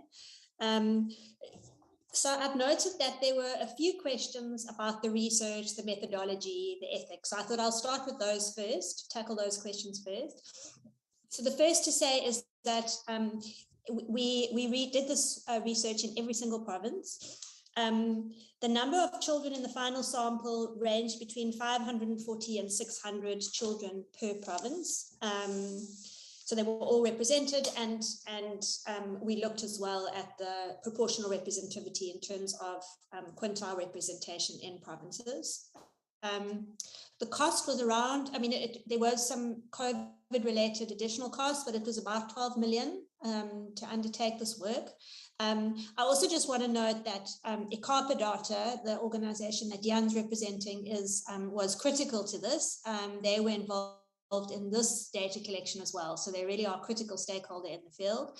And we're very grateful for their excellent work. The limitations, very good question. There are a number of limitations. These are detailed in the technical report, but I'll just mention a few. The first is during COVID. So we don't know, the children were wearing, we had these plastic shield masks, and obviously the assessors were all masked. There was a lot of sanitizing. We don't know to what extent that would have affected the children.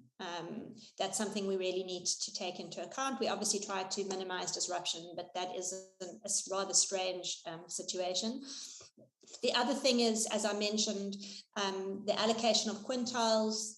It's not very accurate, and so we're doing some more work to look at the income levels more accurately of the children attending the early learning program, so that we can refine that. The also thing that the fact that the census and the index data collection was happening at the same time sometimes caused a little bit of confusion in the field amongst early learning program principals. So that had to be addressed.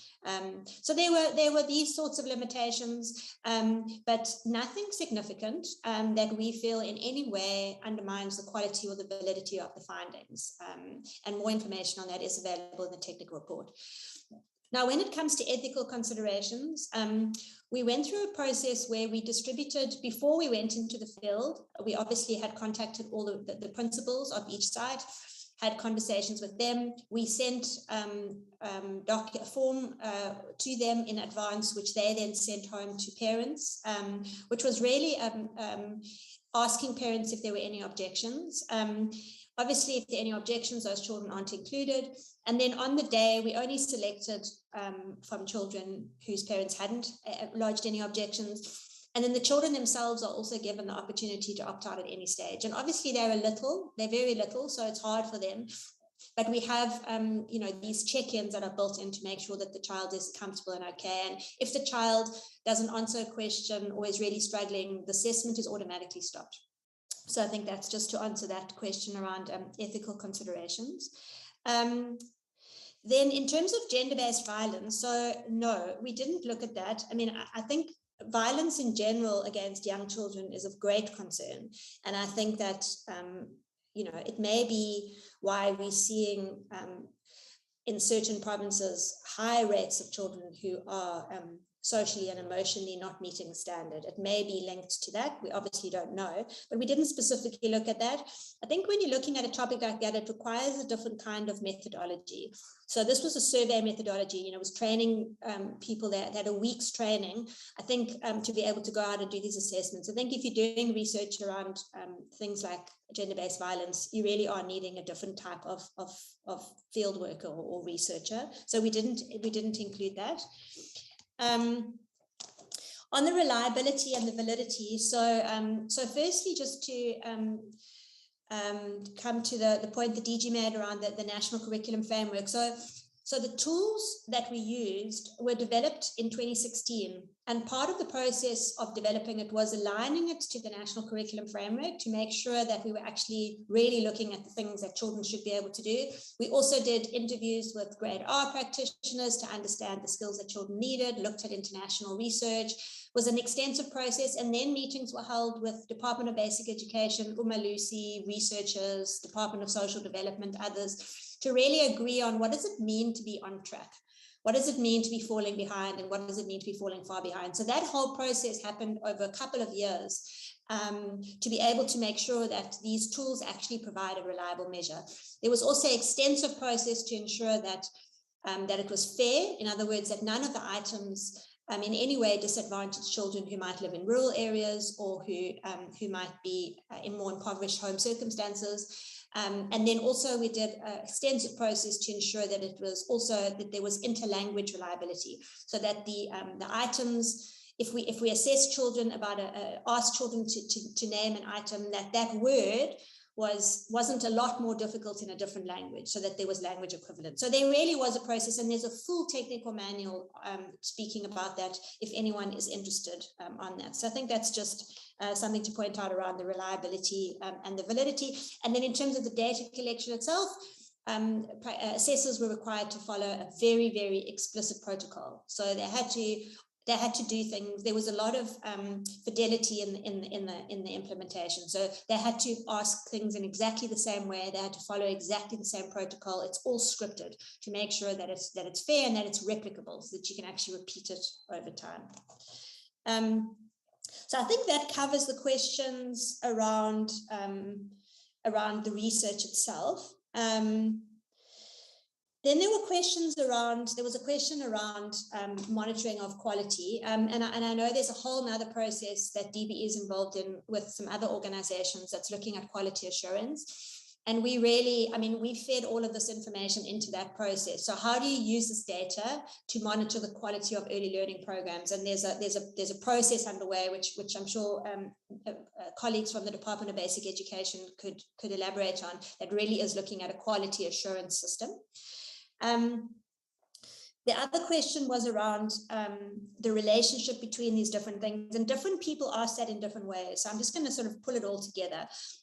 So we've got another set of data that we're busy analyzing at the moment, which is similar to the census, but we asked the same questions as the census, plus a whole lot more. Plus we spent 2 hours actually observing the quality of programs. And so we've got a whole nother set of data that describes what is going on in about 500 programs. And it's the same programs that we've got child outcomes data for.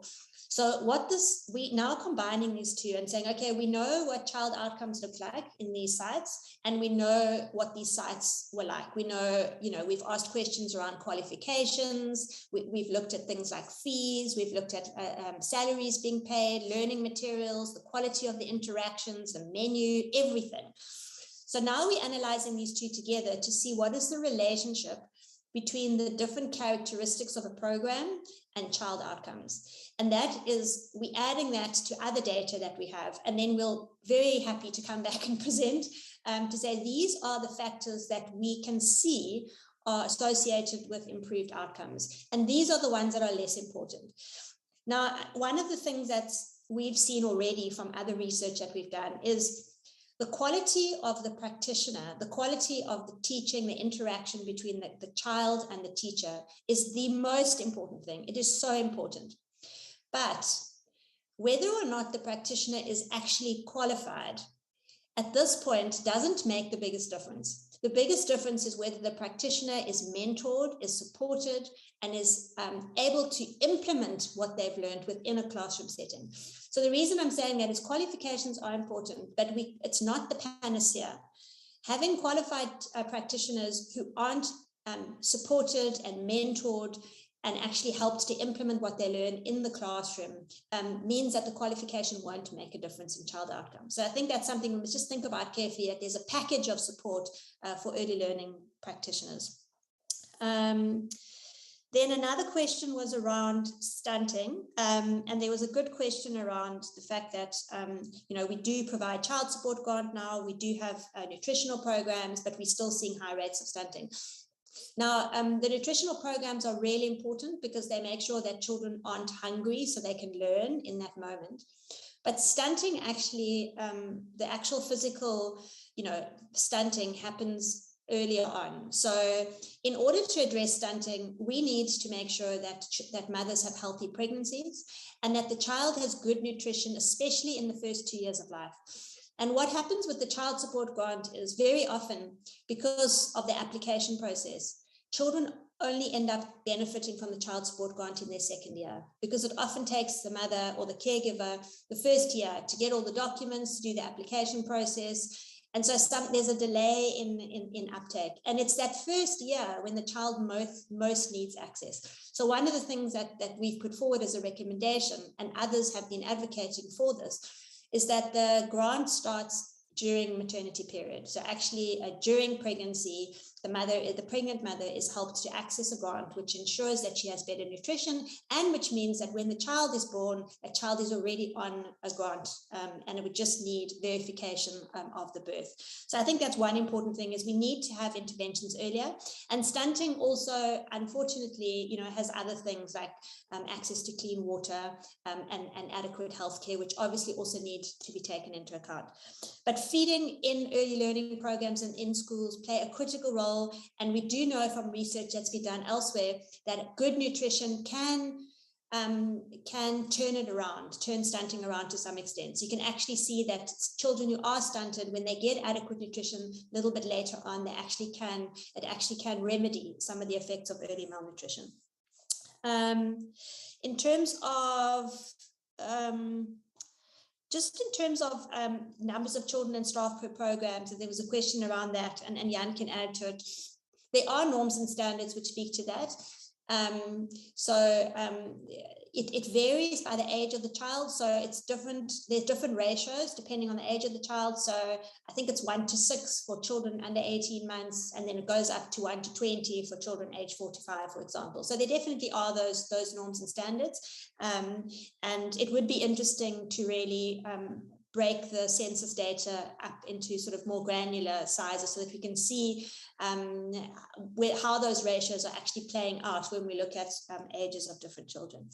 And then finally, I just wanted to speak to the age appropriateness. So I mentioned about being careful about having a wide range of age bands in grade R. Now, within an early learning program, some early learning programs might only have, they might be in an area where it might be quite remote. And so they provide care to children from 2 years to 5 years, or from birth to 5 years. And they're all mixed up in one group. And that's okay in that context if it's a small group of children in that situation. I was specifically referring to grade R, where because grade R is free and early learning programs often aren't, parents will send their child to grade R too early. They'll send their child as soon as the principal of that school is willing to accept their child, they'll send their child. And if we don't provide more funding to ensure free access to early learning programs, then that's going to keep happening. People are going to keep sending their children too young to grade R. And at the end of the day, it doesn't benefit the child, and it places a big burden on that teacher, and children end up having to repeat. And I'm sure this is played out in the DBE statistics. So that was just the caution around really thinking about that. And that obviously would be something that would need to be enforced by the department. I'm going to stop there and hand over to Jan, and I'm really happy to pick up on any questions I may have missed. Thank you, Sonia. So I'm going to dive right into the questions.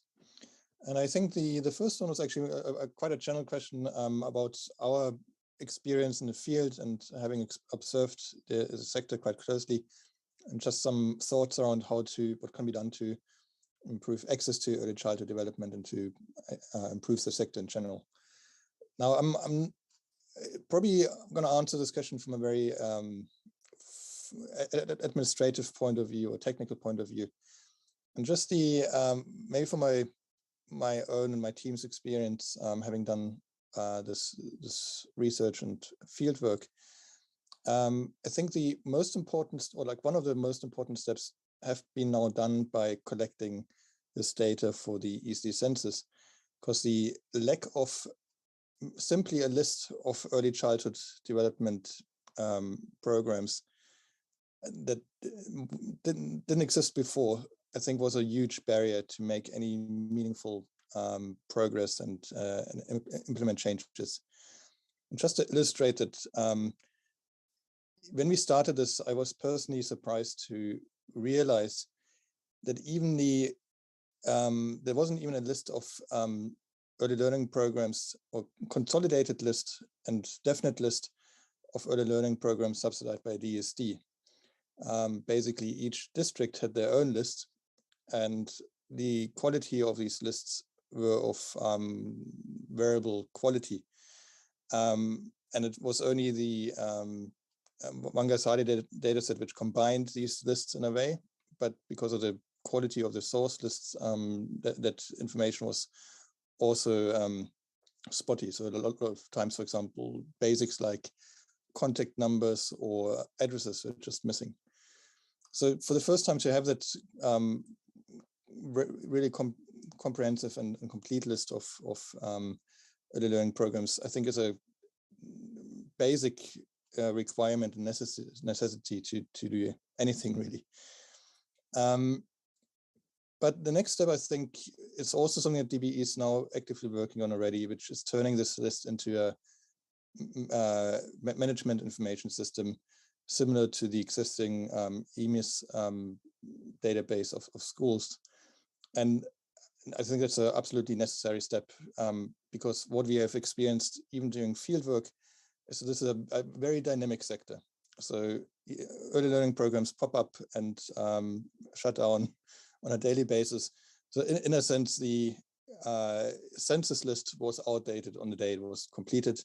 In fact, we try to go back to some of the early learning programs that we collected at the beginning of data collection only to find that they have closed down already.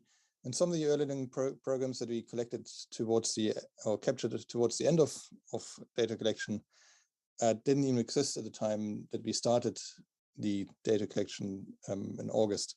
So just to illustrate that how dynamic the sector is. And I think that's going to be a very interesting challenge to capture and to maintain this list and database of programs. And I think it will require a lot of innovation and out of the box thinking in how to achieve that, because it's not, I imagine it's quite difficult already to keep track, for example, of around 60,000 schools. But if you think about it, schools are relatively, compared to early learning programs, relatively easy to identify and keeping track of. And it's not easy, but it's easier than early learning programs. Now you have more than double, almost triple number of early learning programs, some of them really tiny, very informal. And I think one has to think about how to make it possible for these early learning programs to self-maintain also their database entry, or like their registration. And that can maybe achieved through incentivizing that. So if you, and that's just thinking of top of my head, or like, I don't want to make any grand suggestions, but if you would bind your maintenance of your information on a database to your subsidy, so every 3 months or something you have to update your contact details, for example, then I think it would go a long way to keep that database up to date. And I think it will be crucial for a lot of the interventions that are required to have that list maintained. Another thing, basically from our outsider's perspective a little bit, when we started this, the difficulty to become registered as an ELP was something that struck me. And that's, I think, also different from region to region, basically from district to district. I just realized that how much hinges at the moment on the capacity of the local district DSD offices to process applications and follow up on and supporting early learning programs. So in a well-run district, things can go quite smoothly, but in other districts it looks very different. And I think that unevenness is, I would think, is something that needs to be addressed. And then just thinking about the scale of this challenge, maybe it's also important to have a certain level of realistic expectations. I'm not sure if it's actually possible to have each and every child being enrolled in a early childhood development institution. And I'm aware of, for example, of a lot of initiatives going on, not some initiatives going on in the moment to improve the capacity of parents to teach their children or play with them in a way that supports development. And I think, yes, we definitely one needs to extend the access to early childhood development in an institutional sense, but also think about home-based, and not forget about home-based early childhood development. In terms of how to monitor progress, now both initiatives, I think the ECD Census and the 5x5 Index are very important starting points and initiatives to get that going. And again, having just a list of places one can actually use for evaluation and doing research is just a basic requirement.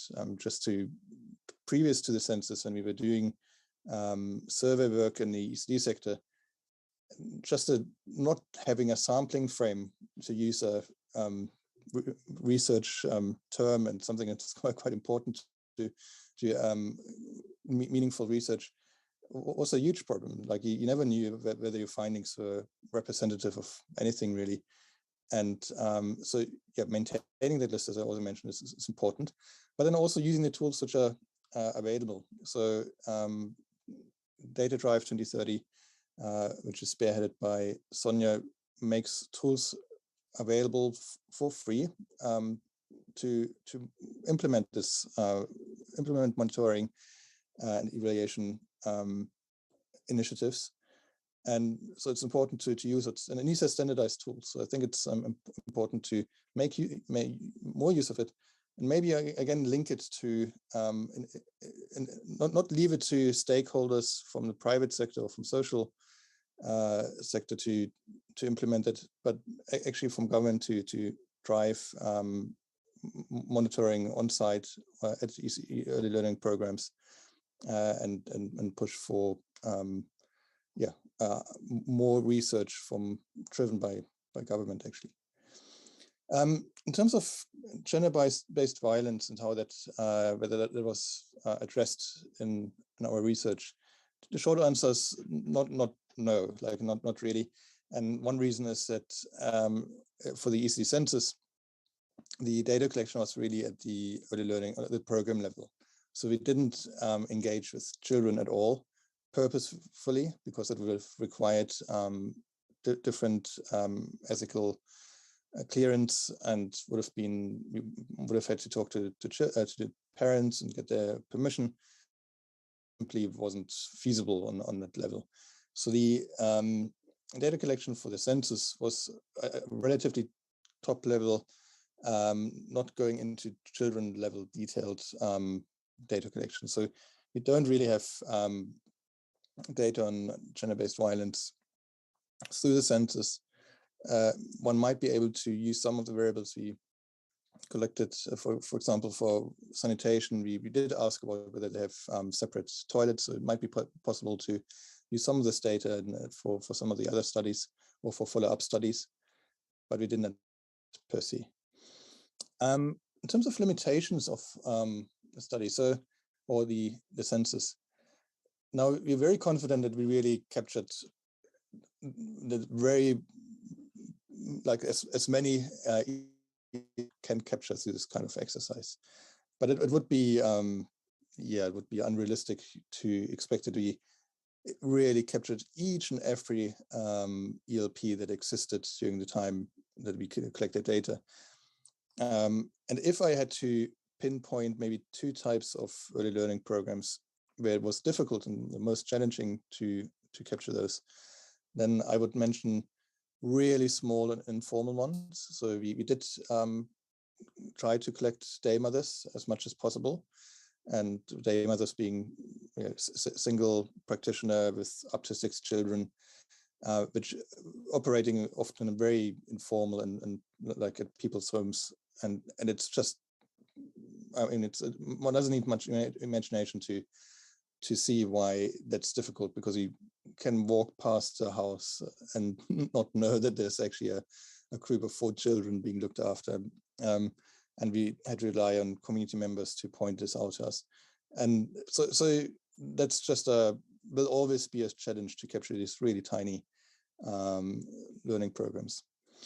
And then a bit on the other end of the spectrum, it's actually quite difficult to, maybe not to find them, but to get access to early learning programs which are based at high LSM private schools.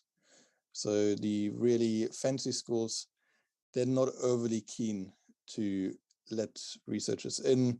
It requires a lot more work to get permission, and sometimes you just don't get the permission at all.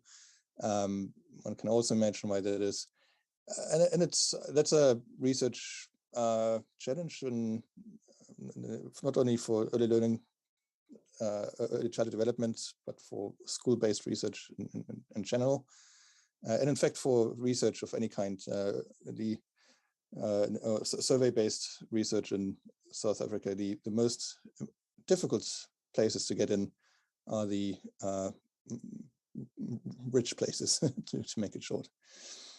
But it's not but these limitations are not enough to question the reliability of the census. And 42,000 programs, it's, I think the number kind of speaks for itself.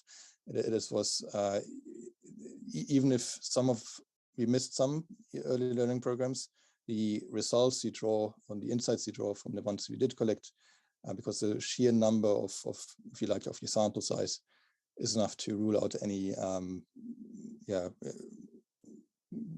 great marginal errors. In terms of ethical considerations, so because we didn't speak to German to children, and in fact the fieldworkers instructed to stay away from the children as much as possible. We didn't have to obtain parental consent. We did, of course, consent from the people who talked to, the principals, so they could refuse paid. Some did refuse to talk to us, and also didn't let us into the early learning program. We still included the programs that we visited and we didn't have access to, but the overall response rate was actually around 95%. There was one question about the cause for this discrepancy between enrollment and attendance, and I think it is a very important finding, and a very important thing to think about. I can't give a definite cause for this discrepancy. There are certain factors which certainly played into that, COVID being probably the most important one. So just imagine that like these early learning programs would have their attendance register from which would span from a time period before COVID, or like before the previous wave, and then you go there just after the wave 3, and a lot of children or their parents were still hesitant to let their children go to early learning programs. So there's definitely that's a big factor. Another one is important to keep in mind, that the attendance was captured as a count at the time of the visit of the field workers.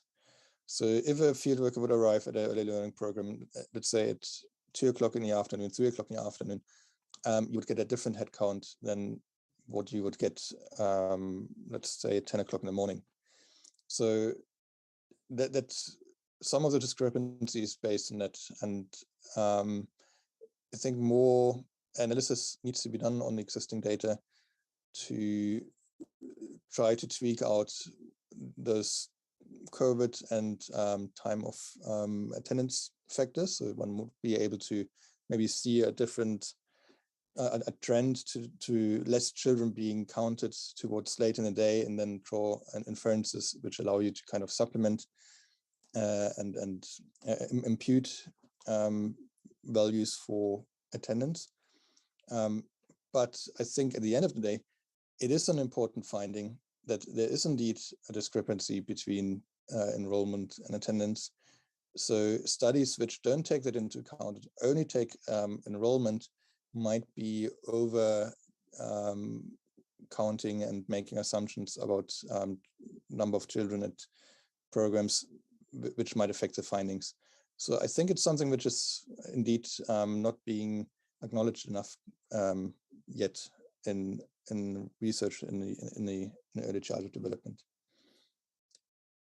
There was also a question about whether one could draw inferences about urban-rural differences and how many children didn't attend programs during COVID. I think the data would actually be able to give you an answer to that. I don't have the analysis for that at hand, but I think I would like to point out, and something I forgot to mention, the data set will be made available publicly through Data First at University of Cape Town. We're in the process of anonymizing the data set, and then researchers or anyone really will be able to download the data set and make those kind of specific analyses. Now for the report that was presented today, we really just had to focus on the top level findings, simply because there's so many variables in there, and you could write multiple PhD theses on using the data.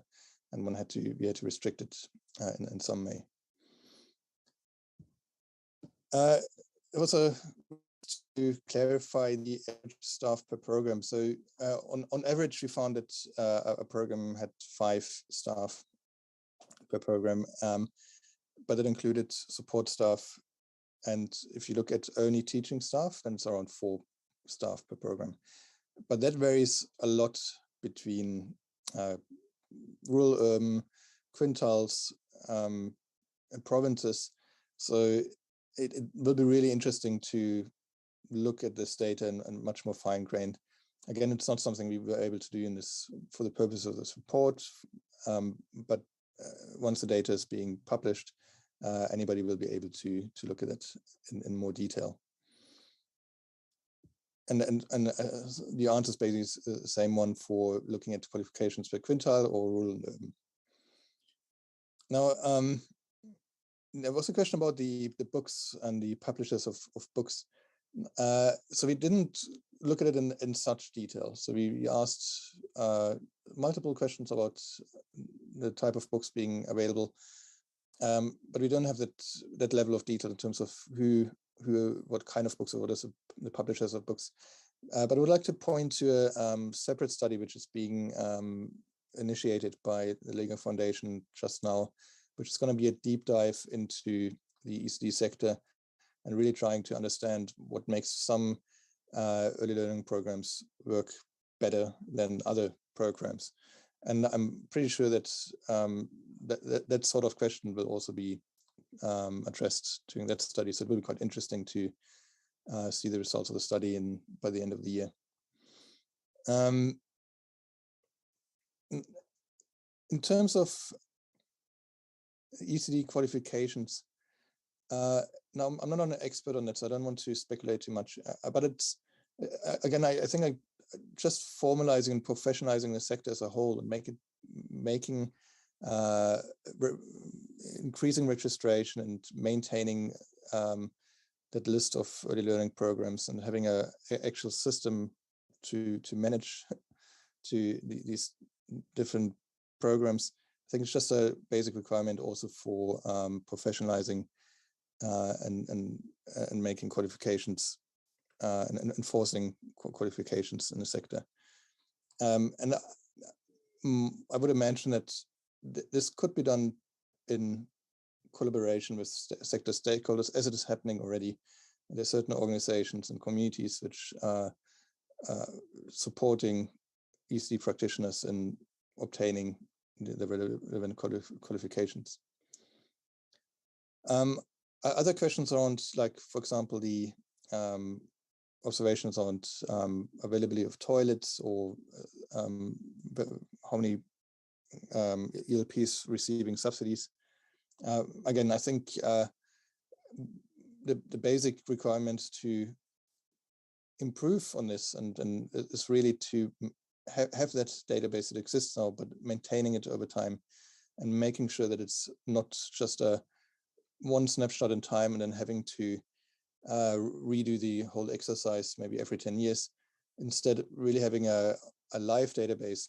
I'm just being reminded by working with the data from the like it was an audit in 2014, which captured was basically previously the biggest or most comprehensive list of early learning programs, which had 16,000.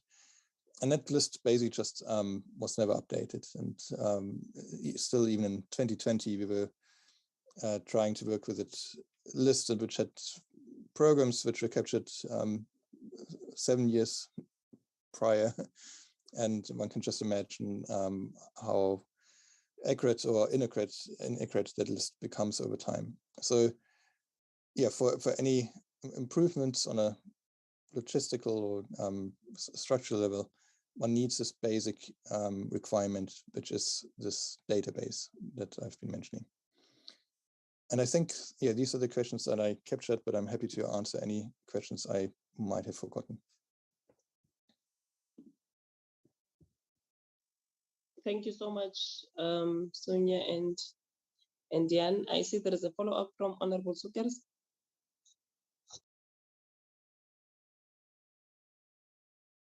Thank you, Chair. My follow-up is just, I want to appreciate what the last presenter has emphasized or said, rather than emphasized, that it is obvious that, it's not we can't institutionalize, only look at institutionalizing the ECD sector. We need to be cognizant of the fact that there is a large proportion of parents by choice who would want to educate their children at home. And also we need to face the reality in terms of that, by my assessment, it is still, if there is capability and an enabled parent, one of the most successful ways, to develop children and teach children is certainly when they have that at home. So my follow-ups are, once the Bella Bill is adopted, how many children in ECD will be subjected to compulsory education, and what percentage will stay at home, become home educators, and how will they be supported? And will this research database be available to other researchers? Those are just the 3 questions I have as a follow-up, Chair. All right, thank you very much, Honorable Speakers. I think also, and if you can probably when the link, when the data is published, can we also have the link as the committee? Because I think we would be very much interested in that. And to Sonia, I'm not sure whether it's me who is not really getting your answer clearly in terms of the qualifications for the practitioners. I'm not sure if I heard you clearly when you said that is not important at this stage. And my follow-up would be, if not at this stage, then when would we see that practitioners needs to have qualifications? And also from yourself, can you share with our secretary the monitoring tools that you have referred to? Yeah, I don't see any other hand. Probably you can respond to that, and then we move towards closure. Yes, thank you so much for clarifying. I'm really glad you did, because that's not, I'm hoping I didn't give that impression. So as Jan said, generally professionalizing the sector is critically important. I think even, the minister was saying on her roadshow, recognizing, meeting with early learning programs and recognizing that, to thrive by 15 or 10, you have to thrive by 5. And that already it just means that we're seeing people who are working hard in the space, that we're recognizing the importance of their work. And I think that's a big step forward, that early learning practitioners feel like they're seen and heard and that they're recognized. And further to that, training, qualifications, professionalization, it's all part of the process. What I was simply saying was that we've looked at, we've done research to look at whether being qualified means that you get better child outcomes. If the child is in a classroom with a qualified practitioner, is there better child outcome? And the answer is no. On its own, simply having a qualification doesn't lead automatically to improved outcomes. We need to ensure that there's also support and mentoring for practitioners, because they'll learn things in a qualification in theory. And then if they don't have the right support, it's very hard. It's the same as in any sort of teaching environment. It's very hard to implement that in practice. And so what we want is to see qualifications going hand in hand with on-site mentoring and support. And then we will, I think we will see the learning outcomes that we're wanting to change. So I hope that clarifies. I don't want to give the impression that we shouldn't be professionalizing. And the other thing I just wanted to say is, this is very different from the rest of the schooling system, in that it's almost entirely delivered by entrepreneurs who are operating outside of the state sector. And so the role of the state here is different from the role it plays in the sort of primary and secondary education. And I think that's also something to think about. there are amazing entrepreneurial women out there and men who've set up early learning programs and are doing an incredible job. And I think we need to look at how best to support them, ensure professionalization and registration and funding to support them to continue to deliver their work. And I think that's something as well just to be thinking about. And then just to say that I'll share the data for the index is also, like Jan said, it's also going to be going open access on the Data First website at GCT, and we'll be encouraging other researchers to engage with it. I'll share the link to that once it's loaded, and I'll share the link to the Thrive by 5 website, where you can also access the technical reports and information on the data tools. Thank you.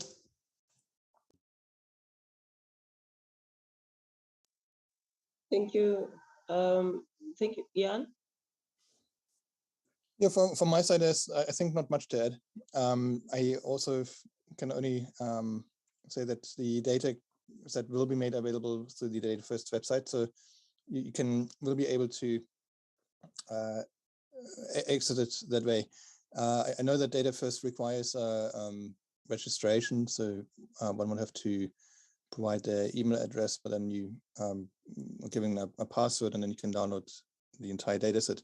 But I'm sure that there will be ways to share the data set, the final data set, with this committee, of course, and other ways. And I imagine I will be in touch with the good people at DBE to make that happen. So I'm not sure if I missed anything else.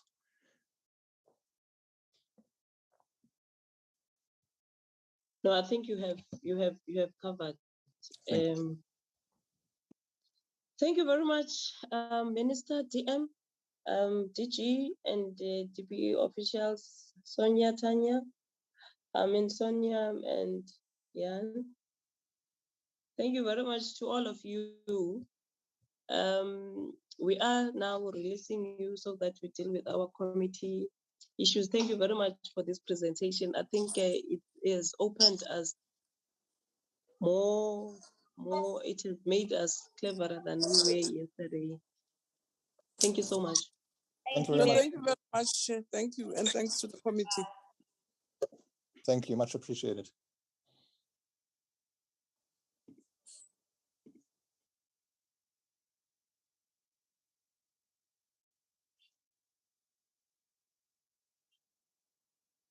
Llewellyn, can you find the minutes?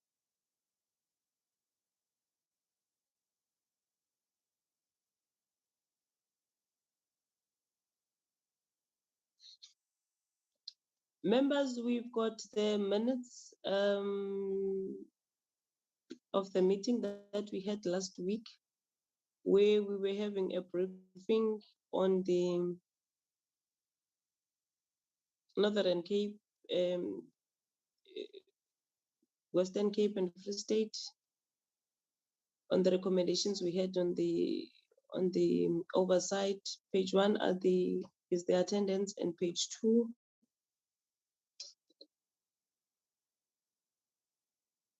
and page 3 on page 4 we have opened the meeting, where we have welcomed Northern Cape, Free State, and Western Cape. And then the DM has thanked us, and they have presented that the Western Cape has made a late submissions.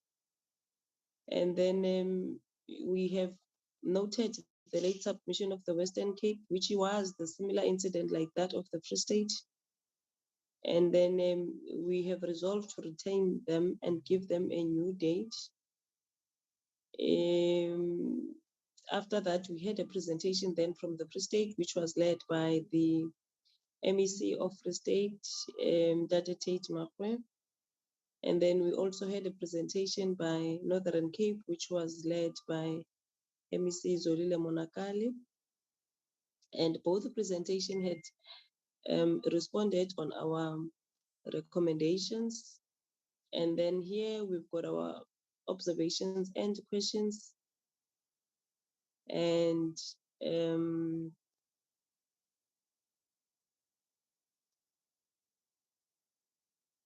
and then we had responses from Free State,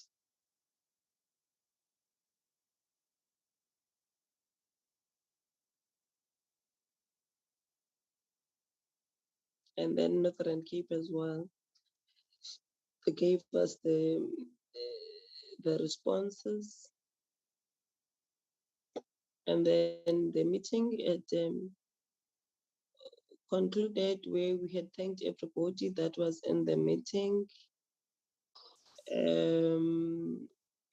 And then we have requested members to note the changes of the agenda that is for this week. And also the fact that we had an invitation of the joint meeting with higher education, science and innovation. And then the Secretariat was tasked to identify communication of the new dates for the Western Cape so that we can finish our oversight recommendation. And then we have adopted the minutes of the 24th of May, which were moved by Honorable Morwatseta and seconded by Honorable van der Walt. And then we had adjourned our meeting at 12:36. Any corrections? In the absence of corrections, can we adopt then the minutes? Chairperson, my unconspicuous hand is up. I want to rise to move that we adopt these minutes as a true record of what transpired on that day in question. Thank you very much. Any seconder?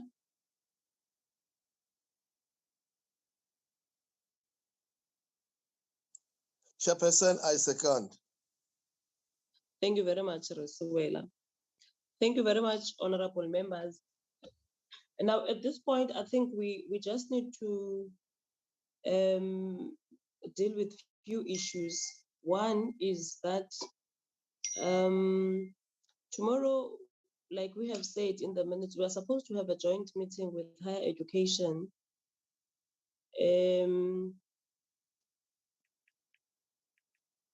But I don't know how members would handle it, because I think the issue of their documents, they came late, and like we have expected. So I don't know whether members would be of the view that we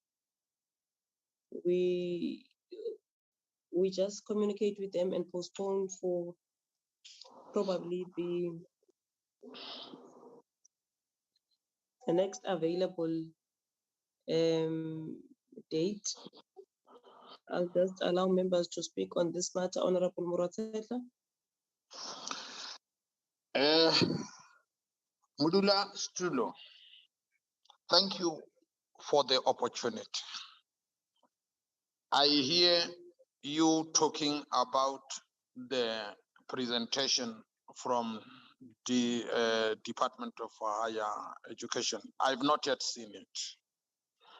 And I believe if you might have been privy to have it as the chair, it is likely might have been delivered today.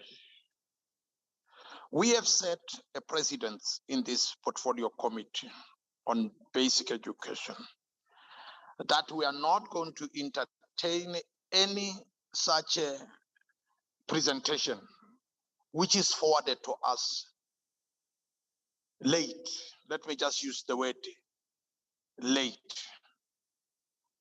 Because by implication, our researchers shall not have interacted with it, and we also shall have not interacted with it. So what is the use of taking the members to a portfolio committee meeting or a meeting when the document has not fully been interacted with? And for this reason, and with this background, I want to kindly propose, Chairperson, that the meeting with the Department of Higher Education be postponed until further notice, until such a time that we shall have convinced ourselves that we have seen their presentations we have interacted with it so that our contributions in such a meeting be well informed. Thank you very much, my chair. Thank you, Principal. Dr. Tembekwaya? Thank you, Chairperson. I would like to also agree to the sentiments that were expressed by Honorable Murwatsetla to say, let it be postponed to a later date due to the facts that were mentioned by him. Thank you. Okay, agreed. Then our meeting is going to be postponed till further notice. We are going to notify members of the new date. So members must just take note, we have deferred 2 meetings, which is now higher education and the Western Cape presentations. So those meetings then we must just know that we have deferred 2 meetings. And then the next issue is the next week. Next week, we are going to have, next week actually is the last week before we go on recess. So our meeting is on Tuesday, which is the 14th, which is our normal meeting. Now, members, we are going to have our meeting on Tuesday, but at 6 o'clock, not at 9:30. Reasons for that is there are plenaries in the National Assembly next week. I think it's because of it's the last week. All plenaries are starting at 10 from Tuesday, Wednesday, and Thursday. So we can't have then a meeting at 9:30. For that reason, we are going to have a meeting at 1800 hours. So our members should take note of that. The other issue is that as we are going for a recess next week,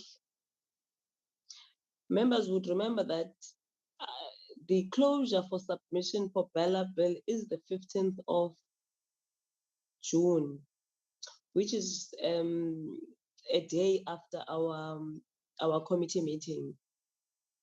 Now, I would propose that members must expect that we'll probably have a special meeting that week, where even if it's Friday, after the closure of the submissions, so that we just discuss a way forward.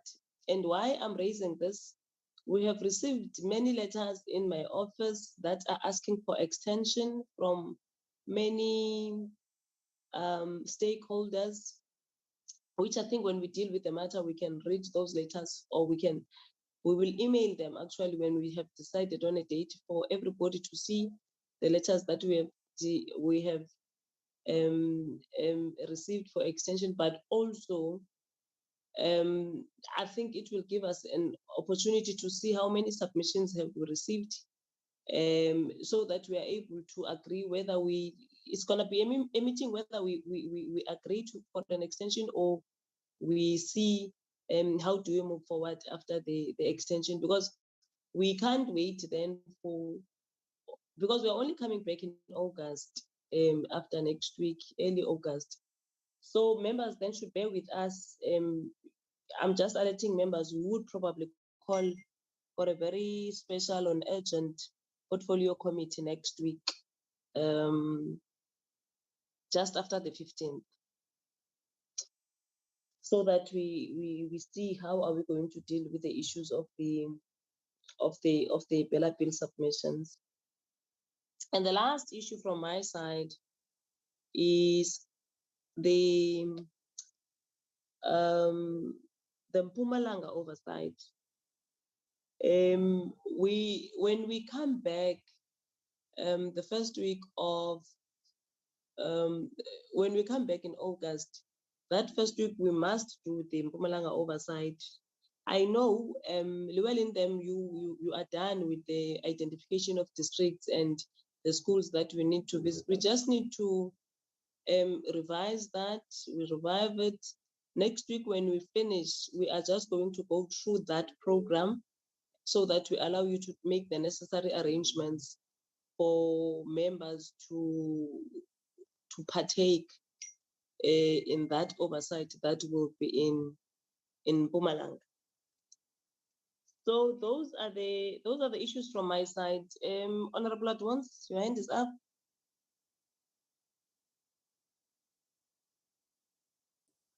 Oh, okay. No, thanks, Chair.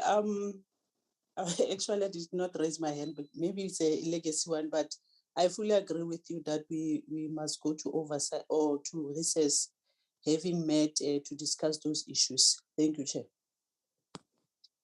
Oh, but your hand was up then. Okay, members, so those are the three issues that I wanted to raise. I'm not sure if members have anything to say on them. Surely, Chairperson, my hand is up. Yes, when you speak and present to honorable members of this portfolio committee. And I want to say officially and formally support that, especially on the first one that you raised, that it is important for us to meet on or basically before the 15th, the closing date, so that we have got an informed position and then a structural and informed position to avoid any form of dispute, to say, but this is the position of the portfolio committee. We need to formalize it, and hence I will support you for that.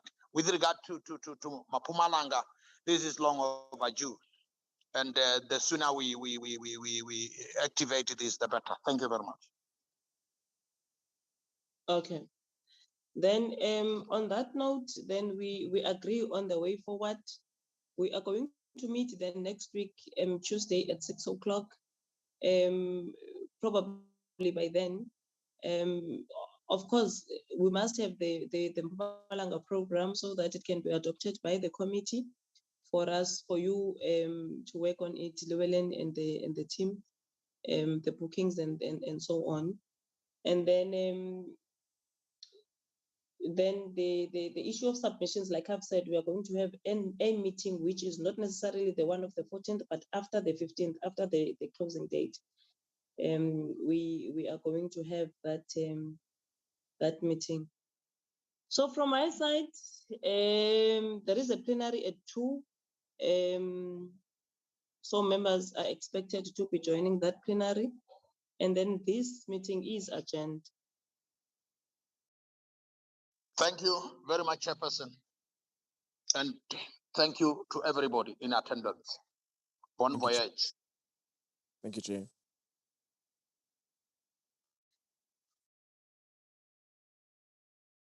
Recording stopped.